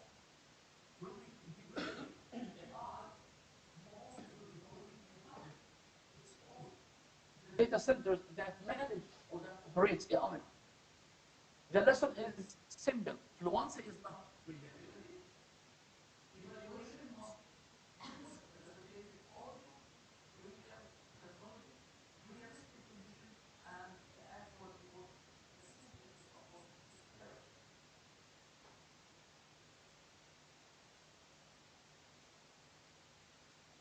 Next slide, please. Consider assignment, illustrating moment in an education. One speaker says, we can live with that. The sentence is not difficult. A simple sentence, we can live with that. Machine can produce electrically assisted from anywhere. But what does this feature mean? Is this approval? Is it hallucination? Is it a warning that the algorithm is fairly accessible? Or is it a tactical ambiguity designed to keep the conversation moving without making a full commitment? So the word alone do not answer this question. A professional interpreter reads the room, understands the consequences of the speaker, who has authority, who was safe, what was safe area, what promises have already been mentioned, what is the stage of decision made, and at the end, the human interpreter, after understanding all of these, he will be able to interpret it correctly. But the eye, if he is under these settings, the conversation will go wrong. Professional communication is a trust system. Next slide, please. So interpreting is often described as a bridge between the speaker and the audience, but professional communication is better understood as a trust system. So here we have the speaker, the interpreter, and the audience. So what we need to build? We need to build the trust between the speaker and the audience. The interpreter is responsible for this. However, if I platform may not be able to deliver the message correctly, and if any mistake happens, the problem will be done. Trust requires discipline, the responsibility belongs to human and institutions, even when intelligent technology is part of the process. Next slide, please. So the profession is being designed here. We have the language component, AI enabled search communication artificial. This is the process where a good book has unfolded. So in the past, the interpreter was often described as a language conduit whose primary output was accurate oral transcription. But today, the emerging news is that AI-enabled experts who prepare the recording, monitor systems, and commit output that manage uncertainty and explain risk. The next tool is even prouder. The communication architect, the professional will build and design communication system, choose evaluation strategy, and set quality threshold, data protection, create feedback, and ensure that people cannot speak with impunity in the AI platform. In another word, Drago move from the producing words to know to govern communication output. This is what we are looking for. The future professional will not only ask, how should I interpret this message? But they will ask, the professional usually will ask, how should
decide whether to use.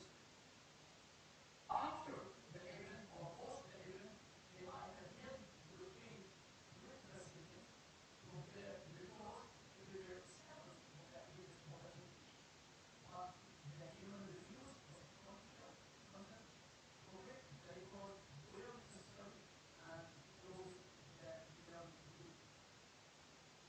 This workflow will happen an integration, a fantastic integration between the human and the AI, where they can both connect together and use it together. The person interpreter for the comments and agreement writing the lecture, and during the Ask Summit last year, I personally used AI.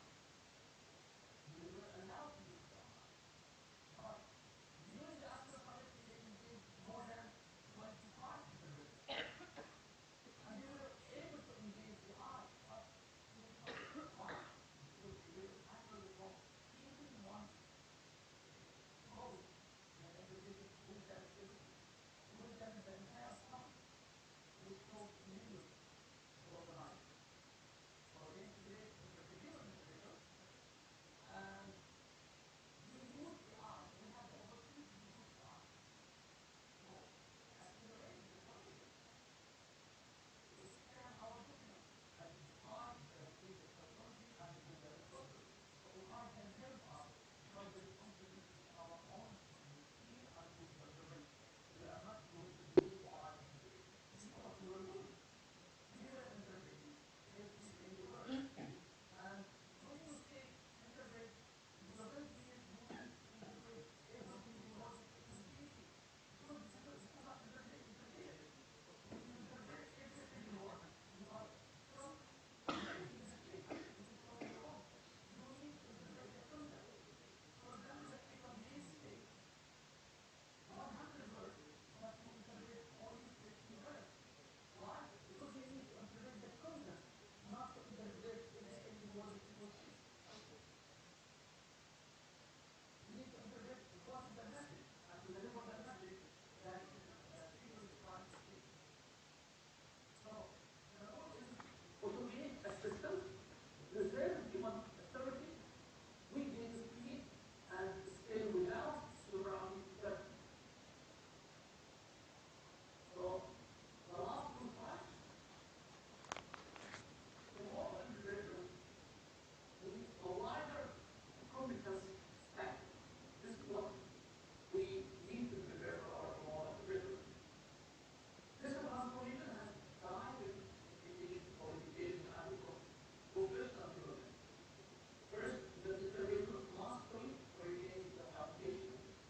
Deep listening, analysis, formulation, memory, delivery, interactive engagement, and ethical practices.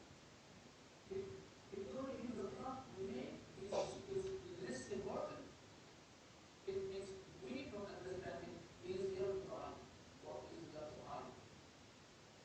Second, integrators need domain expertise. You have to be an expert in certain domain. For example, law, health, public health, diplomacy, business, education. You have to choose the need of your expertise. You have to be expert in certain areas. Public service, all these areas or domains have their own risk and limitations. Excuse me, Dr. Mohammed. I'm so sorry to inform you, to remind you that your time is almost up. Thank you. Yes, maybe, yeah, 2 minutes more. Yeah, 2 minutes more maybe, right? I can go to the last Yes, yes, okay, thank you. So this is very important because this is what we prepare our user interpreter for. So the European Union Act, the European Union AI Act, reflects a broader movement toward risk-based implementation, transparency, and human oversight. Also, every institution must follow its own legal context. The important point is that governance must come before failure, not after. So the decision to follow us. So let me return to the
Well, thank you very much once again to Mr. Mohammed for your participation. Okay, very nice presentation, ladies and gentlemen.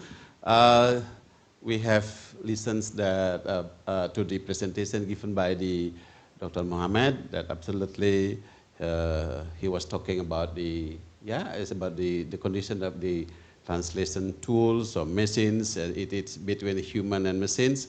But in the future, he said that it's not again about the human and versus machines.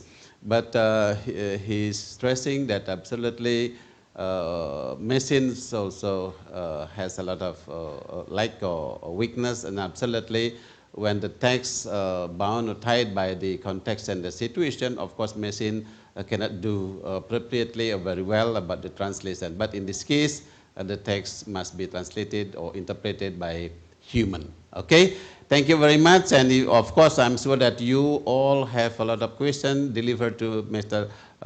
Mohammed, but just wait for a few minutes. We are now coming to the third keynote speaker. Mr. Anna, please come forward to the stage.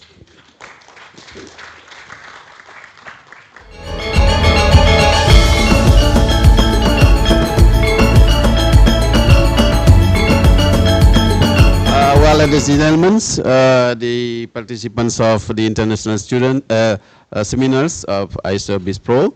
Now we come to the third keynote speakers. He's from our university, and now he's the dean of our faculty of letters. And also, I would like to inform you about his working experience and also the leadership skills of the Mr. Anas. In this case, I would like to start from 1987 to 2007. He was an English teacher at intensive English course, IC Jakarta, Denpasar branch. And I mean, at that time, this English course was very famous and popular in Denpasar. And in 1987 to present, he is a legal English, Indonesian English translator and interpreter. And from 1987 to present, he is a court interpreter for cases involving English-speaking foreigners in Bali especially, and sometimes also he's got a job beyond Bali. And also from 1987 to present, he is the legal interpreter for police, prosecutors, immigration office, custom office, and notary offices. From 1990 to present, he is a lecturer at English Department, Faculty of Letters, Warmadawa University in Denpasar. And from 2007 to present, English teacher and translator of Innovative English Center in Denpasar. And from 2020 to present, he is also lecturer at the graduate program Magister of Linguistics, Warmadawa University. And about his leadership skills, he has ever been a branch manager of intensive English course of Denpasar. From 2007 to present, director of Innovative English Center. From 2008 to 2012, secretary of English Department, Faculty of Letters, Warmadawa University. And from 2012 to 2015, he was a head of English Department, Faculty of Letters, Warmadawa University. And from 2012 to present, members of HPI, Himpunan Penerjemah Indonesia. And from 2024 to present, he is the Dean of Faculty of Letters, Warmadawa University.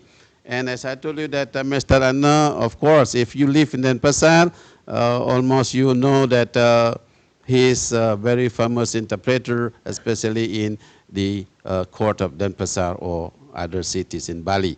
Okay, right now, here we would like to invite Dr.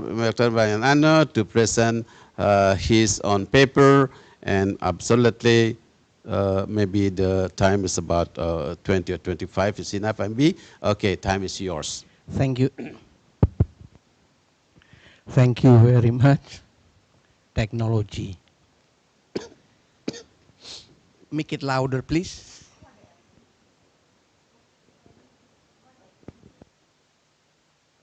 Oh, I changed myself. I see. Uh, Good morning. Yeah, I understand this is the situation where we have lunch. It seems my voice is louder than I use this microphone.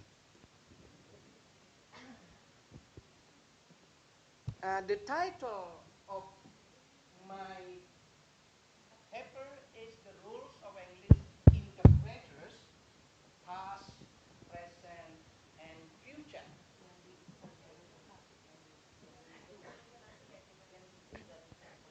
In answering fair justice for foreign nationals. I love this situation. Uh, this topic, disclaimer first. Well, I have no expertise in interpreting. That's the first one. I only have experience as an interpreter for more or less, yeah, not so long time, maybe more or less 35 years. So what I try to explain here today is about the situation of legal interpreters. The situation of legal interpreters from before 2000 and between 2021 to 2025. Why in this between this one? Because 2023 until 2024 I did joint research with RMIT. So that's the reason why I would like to share the result what we experienced before. And then of course this article is inspired by the situation of Bali. Next slide please. Where, as everyone knows, that Bali is maybe the most famous tourist destination in the world. So due to this, many people coming to Bali, the result is of course foreign exchange earning for us, for our government, will be increased very much. But what happened on the other side? In addition to this increase of earning due to the mobility, greater mobility of people around the world to Bali, so various crime also occurred in Bali. From a very simple one, misdemeanor like stealing helmet, just yes, very small cases, into a bigger one, drug cases, a bigger one, murder, and then sometimes this is the very, let's say, very bad case is rape. Yeah, so also occur in Bali. Now, in this situation, the needs for interpreters are very crucial. Next, please. So, why interpreters are important in this case? Based on the previous studies, it is found out, it is indicated that interpreters is the cornerstone for a fair access to justice, a fair trial. So interpreters is not merely a language conduit or language helper, as far as based on the result of the research previously. So because if the interpreter interpret, let's say, incomplete or insufficient, of course, the foreign national will understand the charge, will understand the testimony insufficient. As the result, there would be legal risk. If I may say, interpreter determines the destiny of the foreign nationals involving in the crime or in the criminal cases. If it is civil cases like custody, child custody for instance, so interpreter will determine whether the foreign national will have the custody for the child or not. So it is very important. In context of Bali, too many cases occurred in Bali, so interpreter is surely very crucial for law enforcers in Bali. Next slide, please. So even though the interpreters are very important based on the result, previous result, interpreters also or interpreting process also found some issues. What are the issues? First one, I'm so sorry to say here, before 2000, the interpreters are ad hoc. Why ad hoc?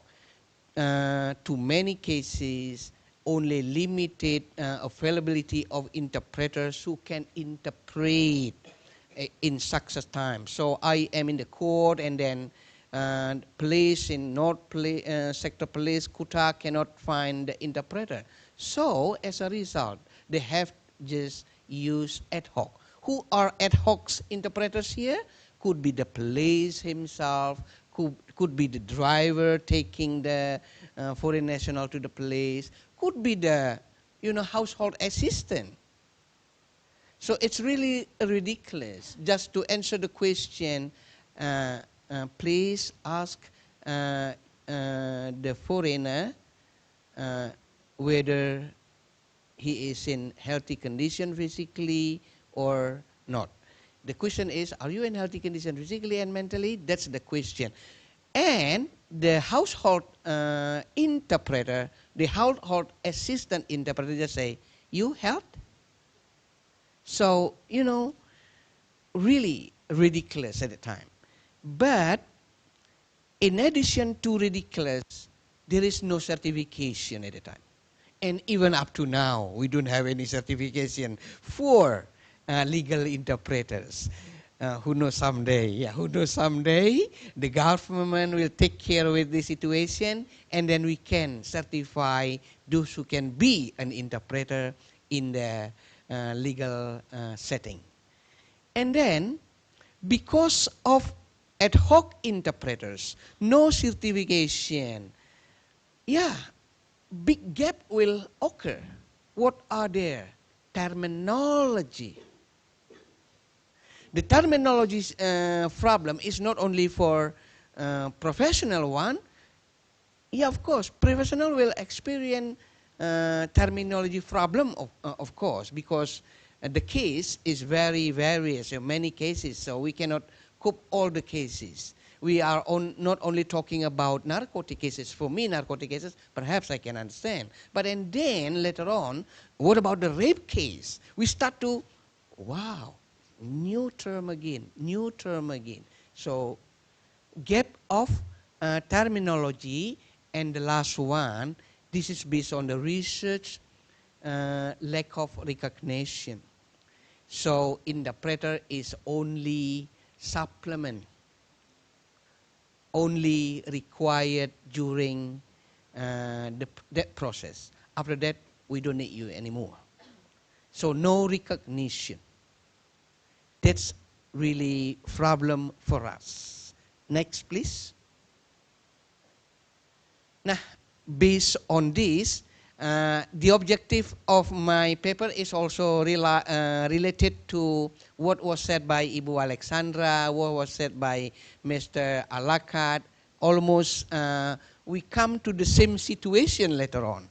So what was the evaluation of the legal interpreters? And then what challenges are accounted by legal interpreters. And what about technology? Because of the technology, will technology replace legal interpreters? But once again, the serious problem of technology is power. So problem of technology, nothing, we cannot do anything. We lost everything. Like just now, even the operator can operate well, we lost everything. Electricity off, we lost everything. We work in the village, we cannot find internet. So that's a big problem of technology. Be careful for that one. So what the other objective is it possible for human interpreter and AI or whatever in collaboration? So meaning that not only human interpreter, but also we can collaborate for certain situation. That's we would like to propose. Ibu Alexa, Ibu Alex, later on Prof Ina and Ibu Inan. So what is the right formula for that one? Next one, please. So next, just skip, make it quick. Make it quick. For this research, I interviewed 22 participants, respondents, I mean. So from prosecutor, it is hard to interview them, busy, and sometimes they didn't want to say anything, whatever. And then 6 police, this is with very special approach because I work there, so they can give some response. And then 7 lawyers. Lawyers is a little bit easier for us to approach, to give, to answer the interview. And 4 professional interpreters because we have limited one here. So next one, based on the result. Next, make it quick. Next. Written back. Okay, based on the result of our research. This is based on the result. So the funding, we group into 4 teams. First one is legal interpreter recruitment. How was the legal enforcers recruit or found the interpreters? The second one, professional competency.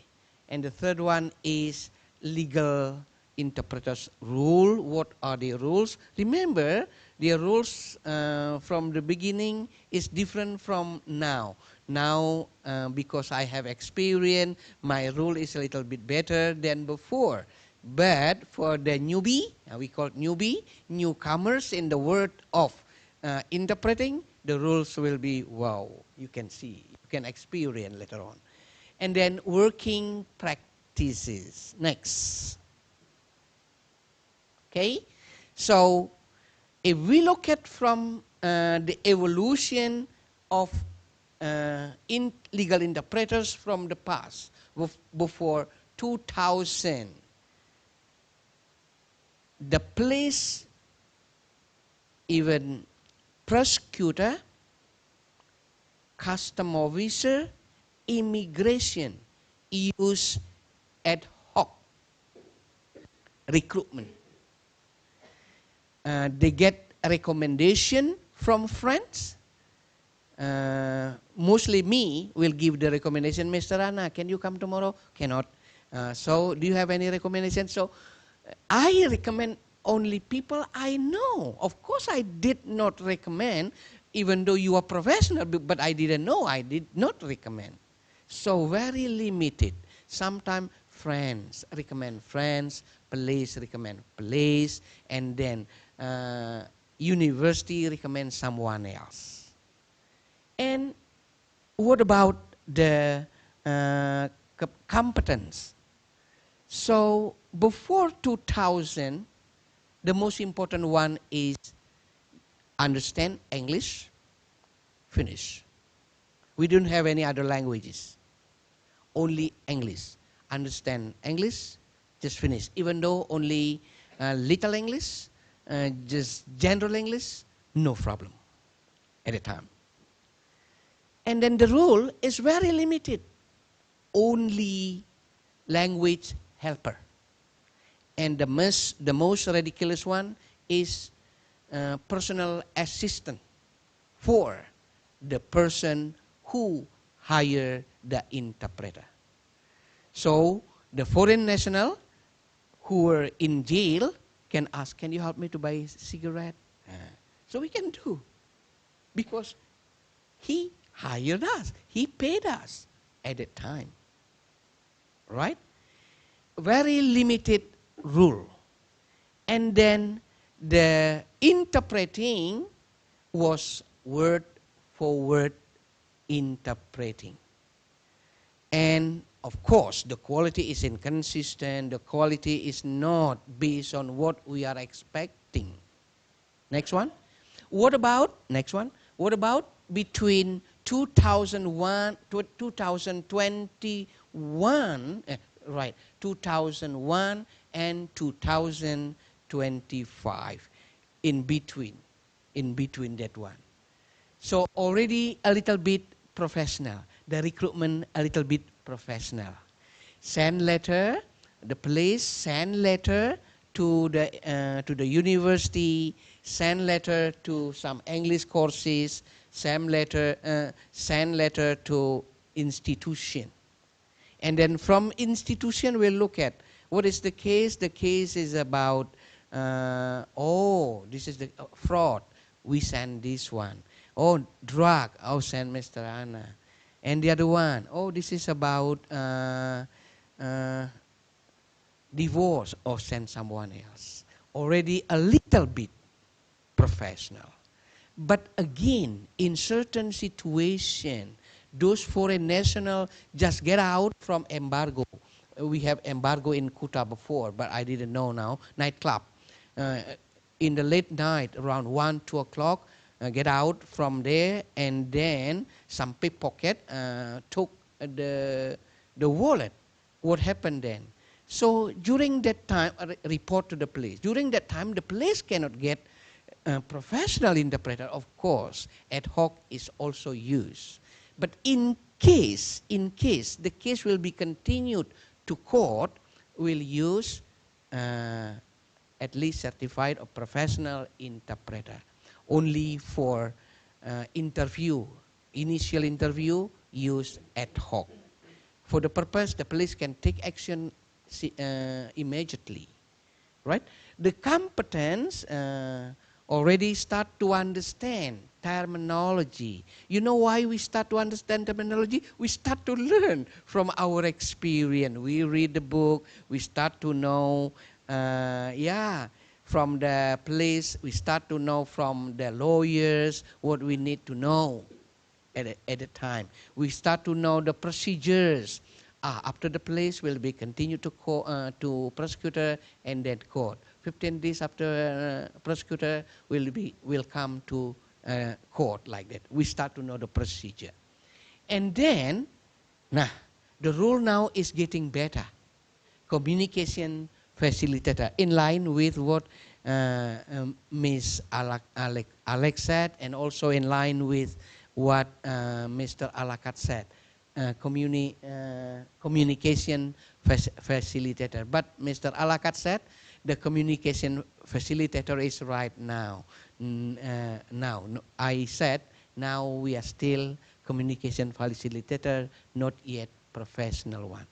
What about work practice? Already know modes of interpreter, modes of interpreting.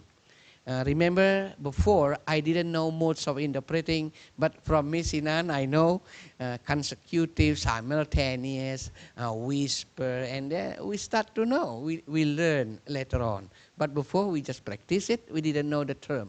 And later on I know the term. Next please. And the future. This is the future. What we are expecting in the future is all the interpreters will be registered, will be listed in a certain list provided by the government, provided by embassy like that. So if you need, you just choose. This interpreter is expert in what? This interpreter is expert in what? So that's our expectation. Of course, before that we come to certification. We need to certify them first. Now, how to certify? Training, educating, training, and then finally we have to examine them and give them certificate. We cannot just take for granted you have been experienced in this one and then you can get the certificate. Cannot. And the competence, in line with Ibu Alex and Mr. Alakat, the competence is multidiscipline right now. Not only linguistic, not only law, but also at least digital literacy and if possible AI. If possible AI. Now here the role of the interpreter will be different. The interpreter is a must. So interpreter as a guardian of linguistic justice. So not yet now, but since 2026 we start to do, because the government start now without, this is our rule now since 180%, client or foreign national in the place, in the court, in the immigration must be assisted by interpreter, sworn interpreter. This is, well, but in the law, in the KUHAP, criminal law procedures, it is mentioned must be assisted by sworn translator. So it seems there is a little bit misunderstood between interpreter and translator. So as far as I know, certified interpreter, we don't have any except for conference. But for public interpreter, legal interpreter, not yet. We just begin like that. So, and then, but hybrid interpreting, we start to do it already. Hybrid interpreting since the COVID-19 attacked our government, attacked our country, 2001 until 2023. And then it is a little bit continued now. I can interpret from Denpasar, from my house, and the foreign national is arrested in Bangli. So we can do it, but again, not using AI, personal interpreting, but the equipment is hybrid like that. Next one. Yep. What happened based on the result of my research? What happened?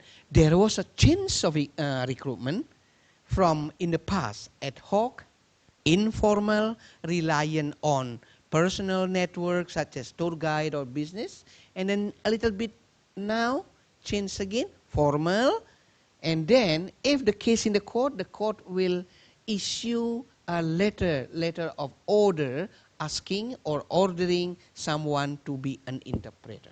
So in this case, the priority is, of course, professional interpreter. Now, in the future, there will be, so court will not issue a letter anymore, just choose. This is the expectation. Our hope is that the court will choose, oh, this is in Karangasem already, this is in Badung, and this is still not yet work, we choose this one. So, if possible, this is a dream of, an interpreter in the future. Next one. There was also a change of competencies. Change. What happened? In the past, bilingual is sufficient. In the past, bilingual is sufficient. And now not only bilingual, but also must be supported with knowledge of law. So, legal terminology and then knowledge of modes of interpreting is also important. And, of course, understanding judicial procedures. Now, in the future, the competencies will be, multidisciplinary. Why? We add not only legal terminology, not only the technique or the modes of interpreting, but also AI. That's in the future. Next one. Change of rule. So I am happy now, since in fact I was so happy since 2001. So lawyers, prosecutors, and police officer did not recognize me as a helper anymore. They recognize me as an interpreter. And it is not because I often come there, but because my hair changed. Yeah, I have two hairs, already some white, and then they look at me, older people, so we have to respect them. Yeah, that's the reason also. But the most important one, there is a change from helper and then into facilitator, and then now in the future, the interpreter is not only facilitator, communication facilitator, but also a cultural mediator. This is important. Why? Because Alex's law and our law different. So, in our country, the letter must be from this one. No. That's in your country, but in our country. So we need mediator for this one. Term different, terminology different. Defendant for those adopting common law, defendant is different from here. Defendant here is for civil case. Defendant there can be for civil case or can be for criminal case. So different. So this should be mediated by interpreter in the future. Next one, please. Nah. Yep. Okay, no worries. Expected there will be collaboration between human interpreter and AI. So which part AI can take the position of interpreter? So that's we are discussing later on in detail with expectation. We can educate students here, can educate people that AI is not everything in interpreting and translating. Next one. Some challenges. So I make it quick. Some challenges experienced by legal interpreters. So based on the 22 respondents, 21 said that legal interpreters lack of knowledge in law and also ad hoc. And 20 said because of ad hoc, misinterpretation occur. And 20 respondents said not neutral. This is, I need to emphasize, why not neutral? Because at the time, we are hired by the lawyer, and then we go to the police with the lawyer. During our transportation from one place to the police, the lawyer always say, please help us, say like this, say like this. And then, so, you know, we feel under pressure. Otherwise, if it is not successful, we are not paid. Still under pressure. And then, in the police office also, please help. Ask your client to say this, ask your client to say that. So, also, at that time, but later on, change, like I said just now. Next one. And next one, please. Okay. So this is the last word I would like to say. legal interpreters in the past, present, and future getting evolved better and better. And then human interpreter and I interpreting may have collaboration. So we cannot rely on the AI itself. Thank you. Okay, thank you very much, Mr. Dr. Anna, for your presentation. Of course, it's also a nice presentation. Well, ladies and gentlemen, just now Mr. Anna, Pak Anna, based on his research, has mentioned that the role of interpreters in Bali, and of course in this case, and he also feel sometimes is feeling happy, but sometimes is feeling bad or sad because of the situation he felt when he was in a police office, and also when he was an interpreter in a court. And also he mentioned that the condition of the interpreter, presence, the interpreters had ad hoc, informal interpreter, but in the future he expected that the all interpreter will become the formal interpreter. And of course, to become interpreter in the future, he mentioned that there are many competencies that should fulfilled or needed by the, if someone would like to be interpreters, okay? And the last, he also mentioned that the interpreter in the past is just helper, but in the present, interpreter becomes a facilitator.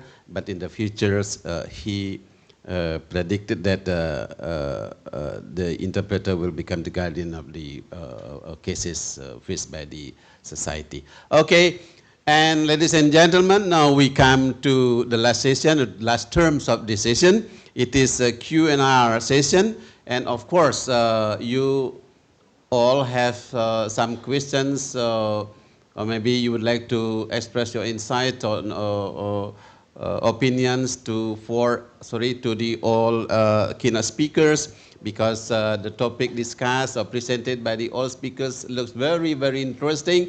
Yeah, and I think especially for the students, because you know that right now you feel that you are assisted or helped by the machine when you do the translation. Absolutely, as what the speakers mentioned or explained to us, that absolutely, yeah, human translator, human interpreter will be much better, okay? Especially when we do the translation for the text tied or bounded by the context and the situation. Okay, and we have 30 minutes for this term, so the last session, and we would like to invite 3 questioners, yeah, maybe 2 questioners from this room, and 1 questioner we would like to invite from a Zoom meeting. And especially for the operator, please help me to look for, to search the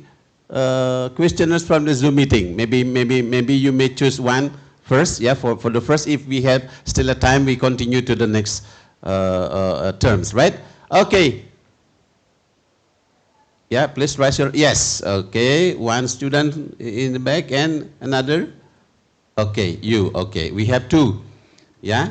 And 1 student from the, or 1 participant from the Zoom meeting? Yes? Okay, we are still waiting for the participation from the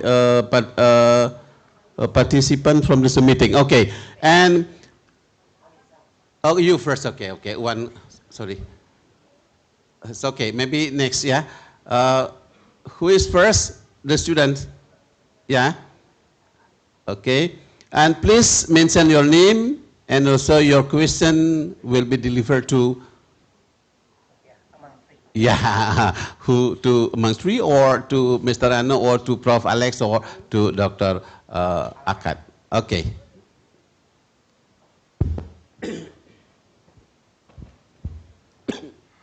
Good morning. My name is Della.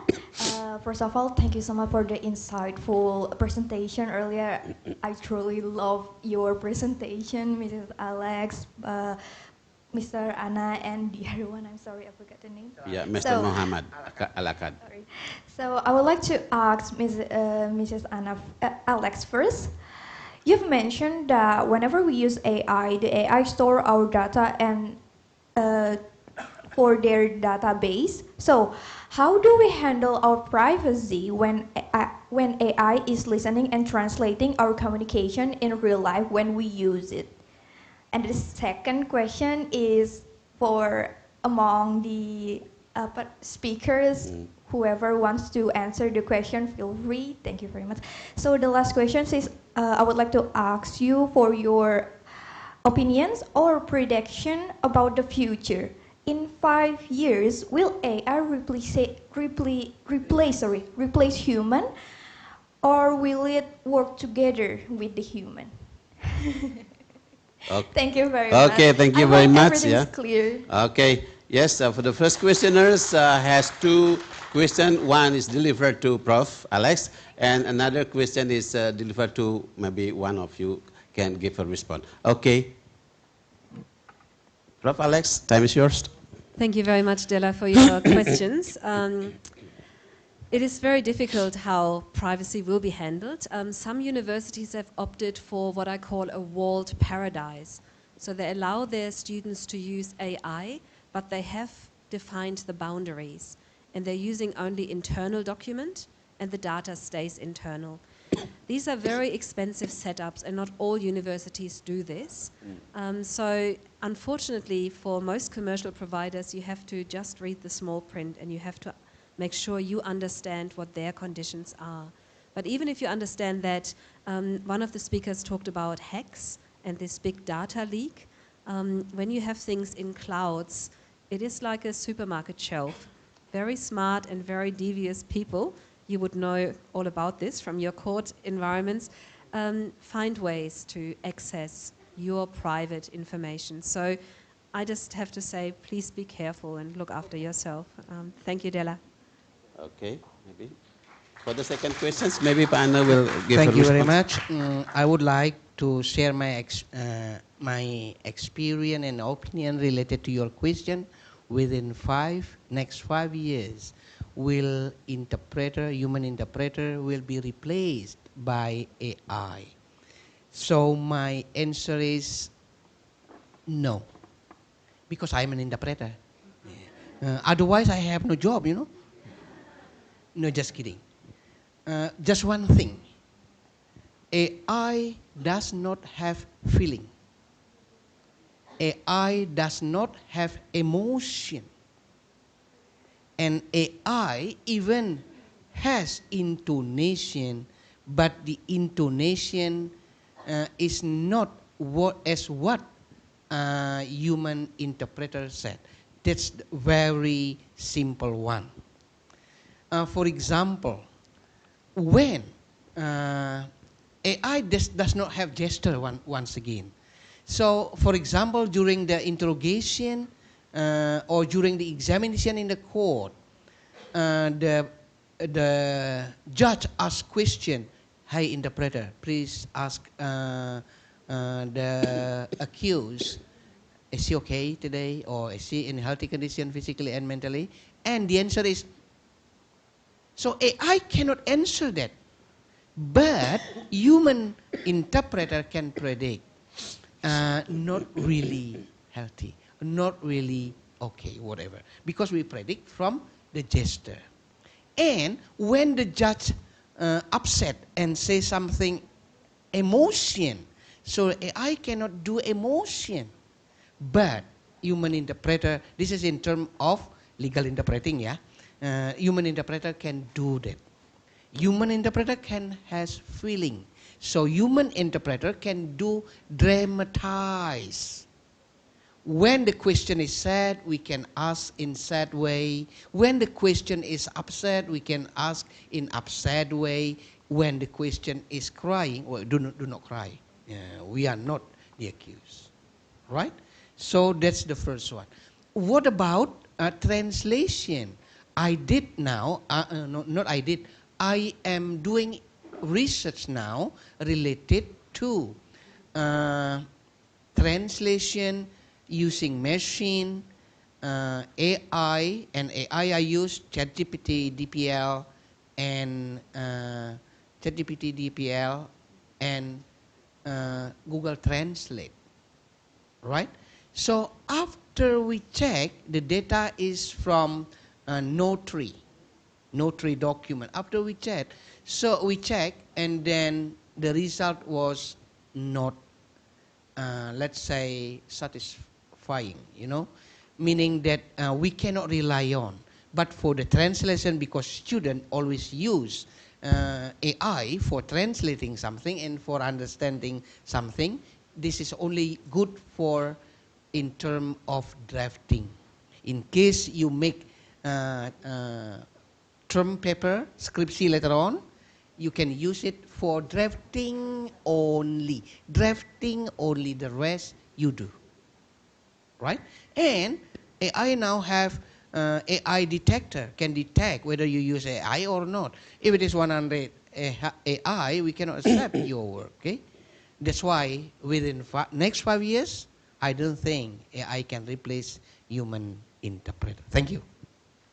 Well, thank you very much, Pak Anna. Well, I think the answer of Pak Anna is very clear. Yeah, absolutely. Don't worry that human translator or interpreter will not never be replaced by the machine. I mean, in this case, a machine, because he mentioned that absolutely machine doesn't have many things. Yeah. Okay. Related to the process of the translation. And now, just a minute, we come to the questioners from the Zoom meeting. Okay, I read these questions, right? Hello, good afternoon. My name is Lisa and I'm a student. I wanna ask Prof. Alexandra. Okay, as you mentioned, technology is developing very quickly these days. In the past, we might never have imagined that a machine could talk to us like a human. Now, AI like ChatGPT can already copy human empathy. So it is possible that in the future, AI could understand our tone of voice and the situation we are talking about. If AI can become more empathetic, don't you think this could be a challenge or even a threat to human interpreters? Okay. If so, do you think there should be rules to stop AI from completely replacing human interpreters? Are there already any rules about this? What are your thoughts on this? Thank you very much. And please, Prof. Alexandra, okay, give what is it, insights to the questioners absolutely in this case. Right, thank you. Thank you, Lisa. What a difficult question. There are predictions, but sometimes I think they are advertisements by AI company that the next stage of AI will be sentience. That we will have the most wonderful relationships with our AIs and that they will be so much better than humans to have a relationship with. I think it is really only advertisement, hocus pocus. I don't believe in sentience of machines in the very, very near future. So 5 years, I don't think so. Or at least I hope so. Wayan, what would you answer, Lisa? Once again, okay. My friend is also ChatGPT and Gemini. To my friend. So I always say, good morning, Gemini.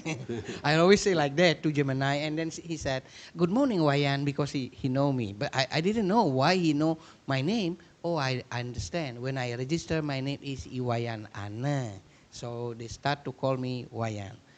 Again, I don't think, even though empathy okay, but in terms of interpreting, so we tried already the voice of AI, still flat, roboting. Yeah, still flat and roboting. So it will be clearer if it is with facial expression. That's why I believe within 5 years, AI, ChatGPT or Gemini, whatever, cannot replace human interpreter or human translator, because AI is not a god who can answer everything, who can know everything. No, no, I don't think so. AI is also made by human, and then it has limitation. This is my belief. So I don't think it can replace human interpreter and translator. But I also happy can help our student understanding at least book within minutes. Yeah. So once again, for beginner, for drafting, okay. But for the last final decision must be completed with human touch. Thank you. Okay. Well, thank you very much, Prof. Lisa, Dr. Anna, for the response of the question given by Lisa. Thank you, Lisa, for your questions. Okay. Now we come to, yes. No. In the back? Back first, okay. The back first, okay. Okay. Yes, time's yours. Thank you very much. I want to ask to Professor Ludwig. Good morning. Thank you very much for your inspiring presentations. My name is Nia. I'm a lecturer in the Department of Language Education from Brawijaya University, and I'm currently conducting research on evaluating the pedagogical quality of ChatGPT's explanation of Indonesian grammar for learners of Indonesian as a foreign language. We call it BIPA. And your presentations made me think that is a very important question for me. From your perspective, should be we are evaluating of AI-generated language explanation go beyond linguistic accuracy to also include pedagogical quality and cultural representations, especially for languages such as Indonesian that are less represented in large language models. Thank you. Okay. Thank you so much, Nia, for your question. And I would hope, Indonesia is such a diverse country. I don't know how many islands, several thousand islands and 13,000, okay. So many different dialects. I have learned Indonesian with a wonderful teacher, Putu Jamba, over the last 4 weeks. And I was always inspired when she could answer really complex questions and could bring this personal lived experience to it. And I would really hope that this diversity that you have in this wonderful country does not get reduced in a homogenized AI model and comes down to one flat kind of language. You spoke about the rules of Indonesian grammar. So maybe grammar can be explained, but maybe even grammar is different. I don't know. I would hope that when I continue my learning of Bahasa Indonesia, I will have a teacher who can share his or her personal experiences, show me their personal language use, their personal spirituality, things like this. This is motivating me. I don't think I would be as motivated to learn with a machine. And I hope your students feel the same about you, Nia. Thank you. Well, thank you very much. Okay, since we have another 10 minutes, we would like to invite 2 questioners. Which one is here? You are first, and the second is? Novia. It's okay, Novia, it's okay.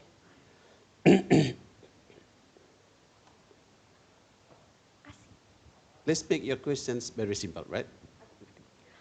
First of all, thank you for the chance given to me, and thank you so much for the amazing presentations. I would like to ask, among all of the keynote speakers today, who would like to answer my questions. So I've seen people dependent on using AI to interpret, and as we know, AI cannot 100% interpret human language. because they don't have feelings and emotions. But if it continues on and on in the future, does it affect how humans use language in a certain way? Thank you so much. Okay. Yes. Okay, please. Shall we give our online keynotes a chance to Oh, Yes, yeah, yes, okay, sure. okay, yes. Well, absolutely. In this case, maybe we would like to invite Dr. Mohammed to give your opinions to respond to question given by the our students. I Okay. wanted to ask for your name. What's your name, please? Oh, I'm so sorry. My name is Gea. Gia. Yes. Gia. Okay. Where?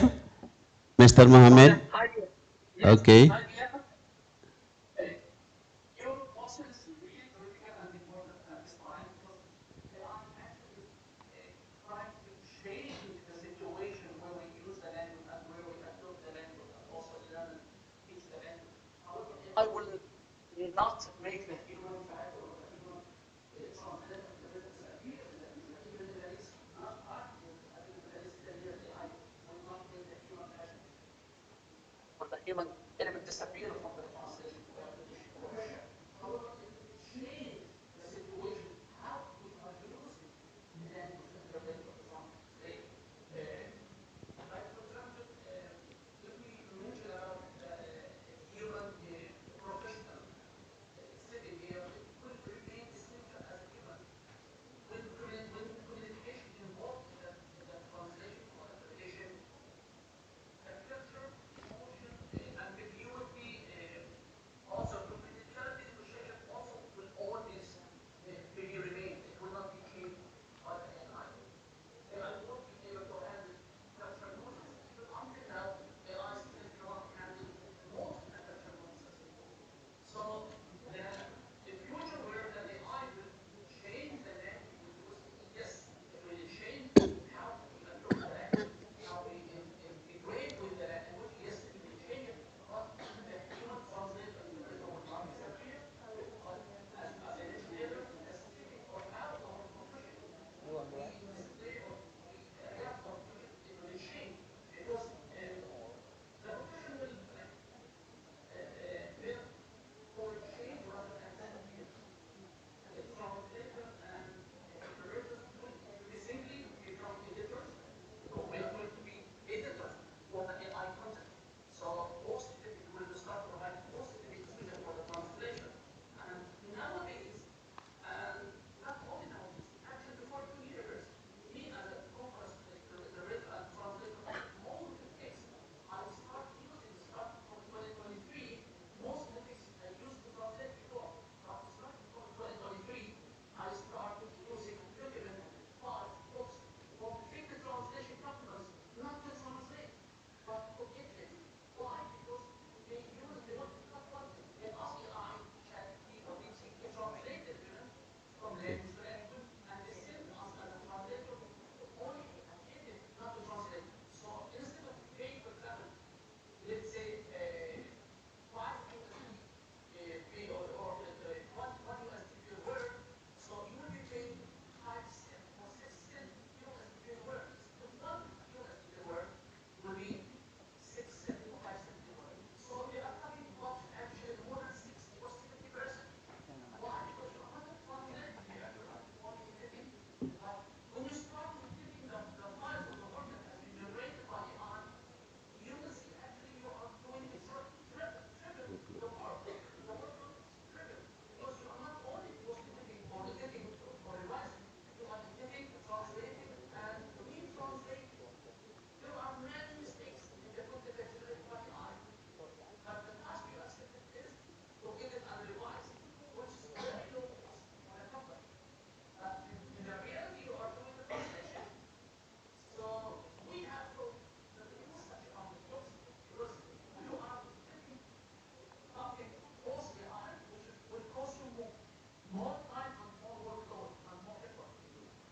So unfortunately, many of the translation companies they start using this kind of formula because they want to cut budget. But at the end, Okay, I think it's enough, Mr. Mohammed. Okay, thank you. Well, I think Mr. Rana would like to add some more information about this. I would like a little bit, just a little bit example to Gea. For me, I am lucky as a legal interpreter will not be replaced by AI. I understand if we train AI and train again and train again, AI will be cleverer and cleverer. I understand that situation, but legal interpreter will not be replaced by any AI. You know why? Because law said must be assisted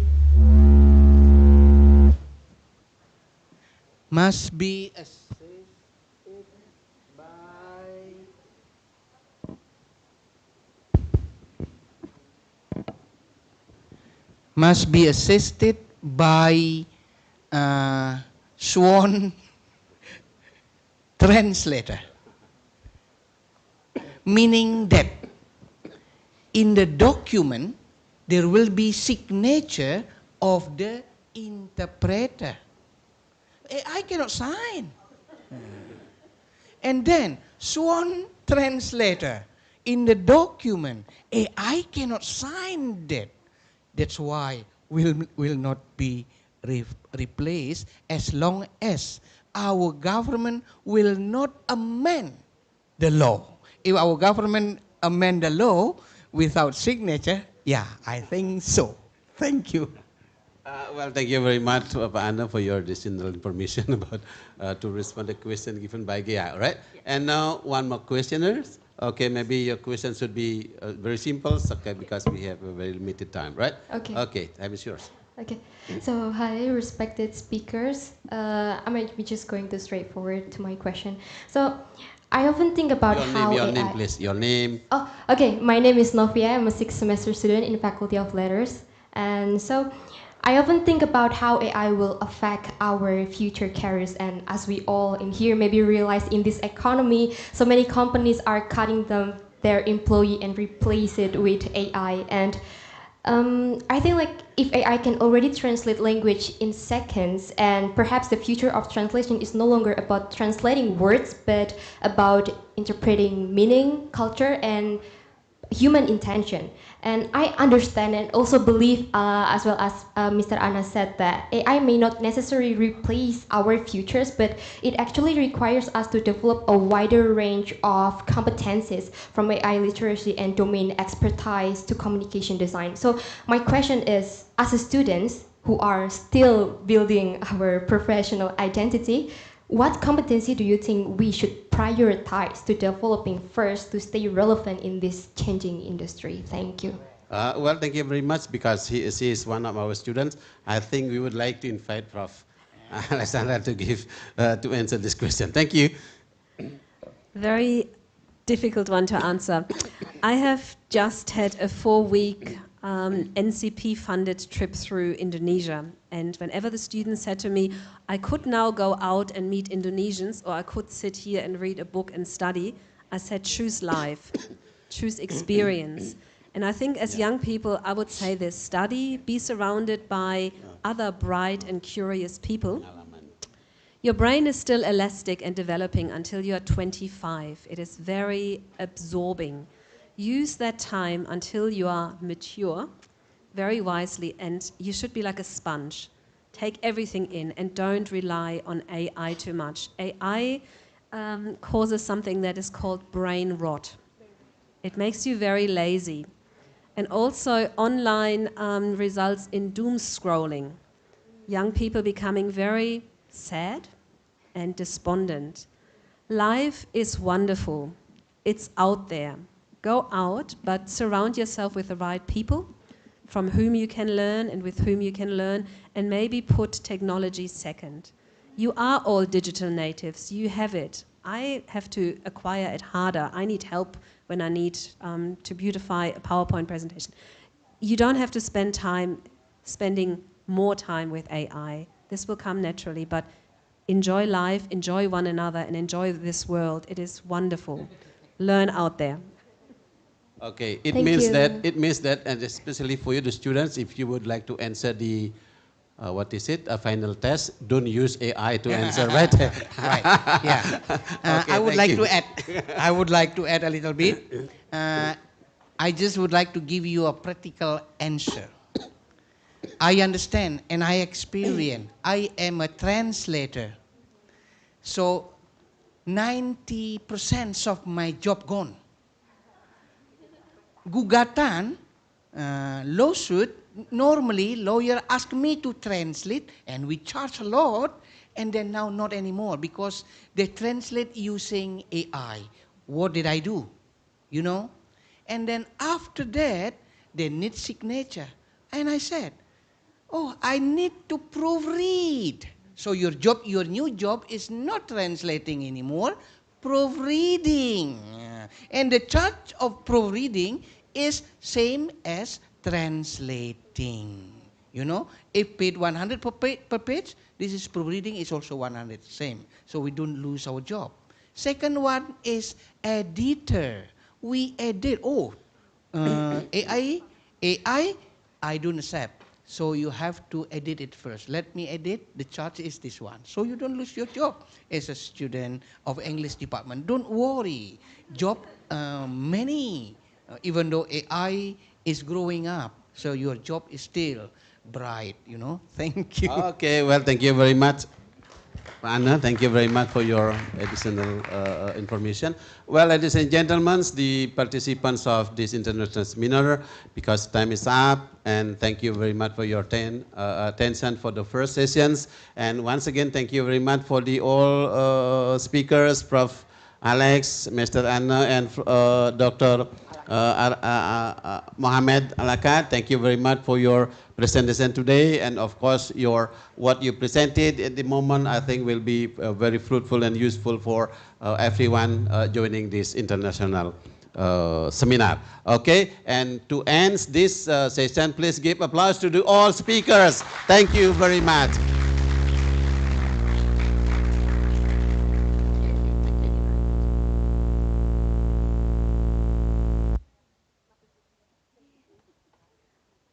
Thank you.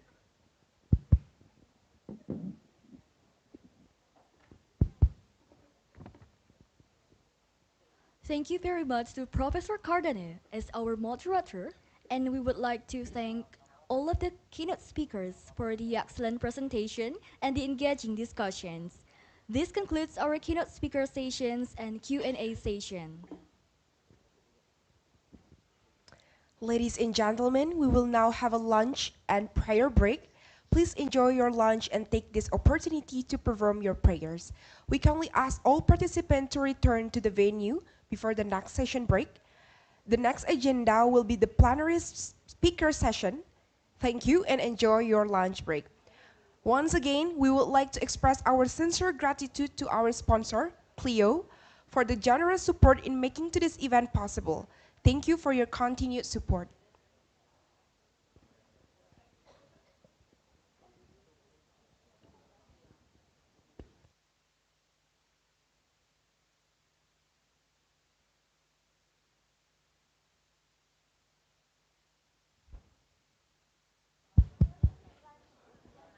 Bagi para peserta yang hadir on-site, kalian bisa menikmati lunch kalian dulu sebelum acara berikutnya dimulai selama 1 jam. Terima kasih.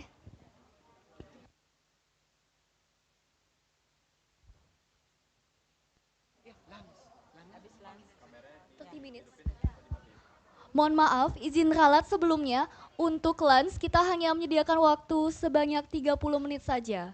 Kemudian langsung kembali ke Atsna Hall ini. Terima kasih.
Check, check, check.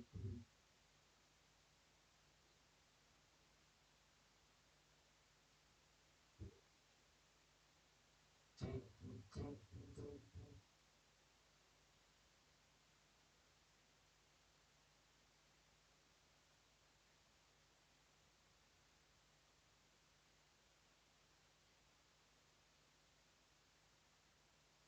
check, check, check.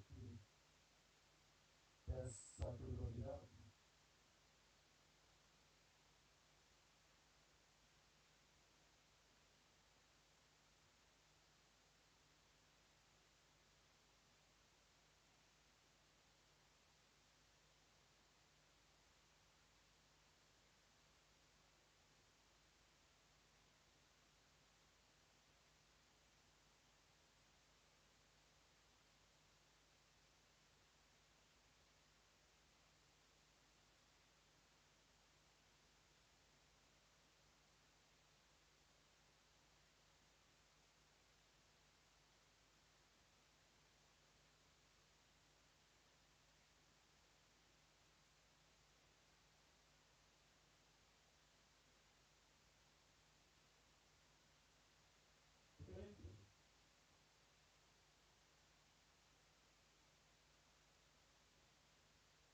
Department Faculty of Letters Universitas Warmadewa was established on September 17, 1984 under the Kesejahteraan Korpri Provinsi Bali Foundation. To be qualified faculty in literature with ecotourism inside and globally competitive in 2000.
English Department Faculty of Letters Universitas Warmadewa was established on September 17, 1984 under the Kesejahteraan Korpri Provinsi Bali Foundation.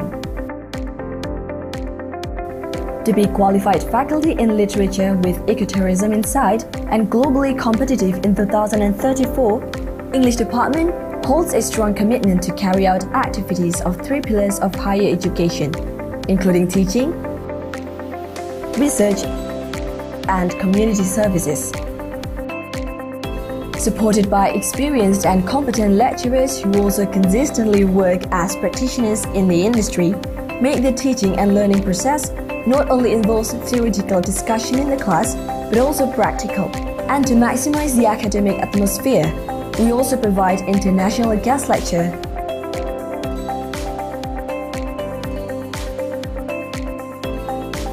trainings, and languages proficiency tests for lecturers and students.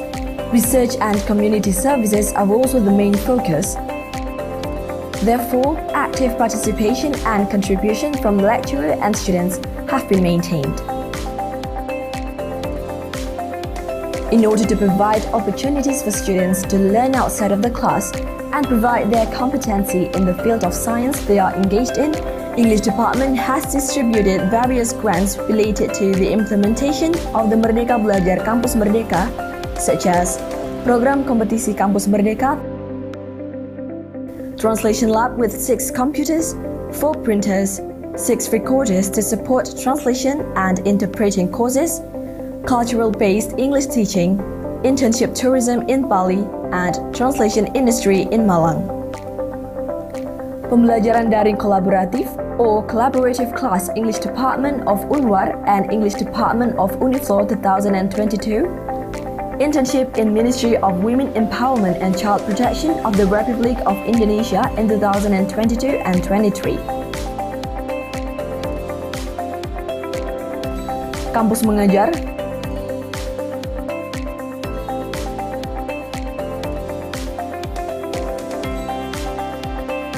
Pertukaran Mahasiswa Merdeka or PMM, Student Exchange, Indonesian International Student Mobility Awards or ISMA,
you.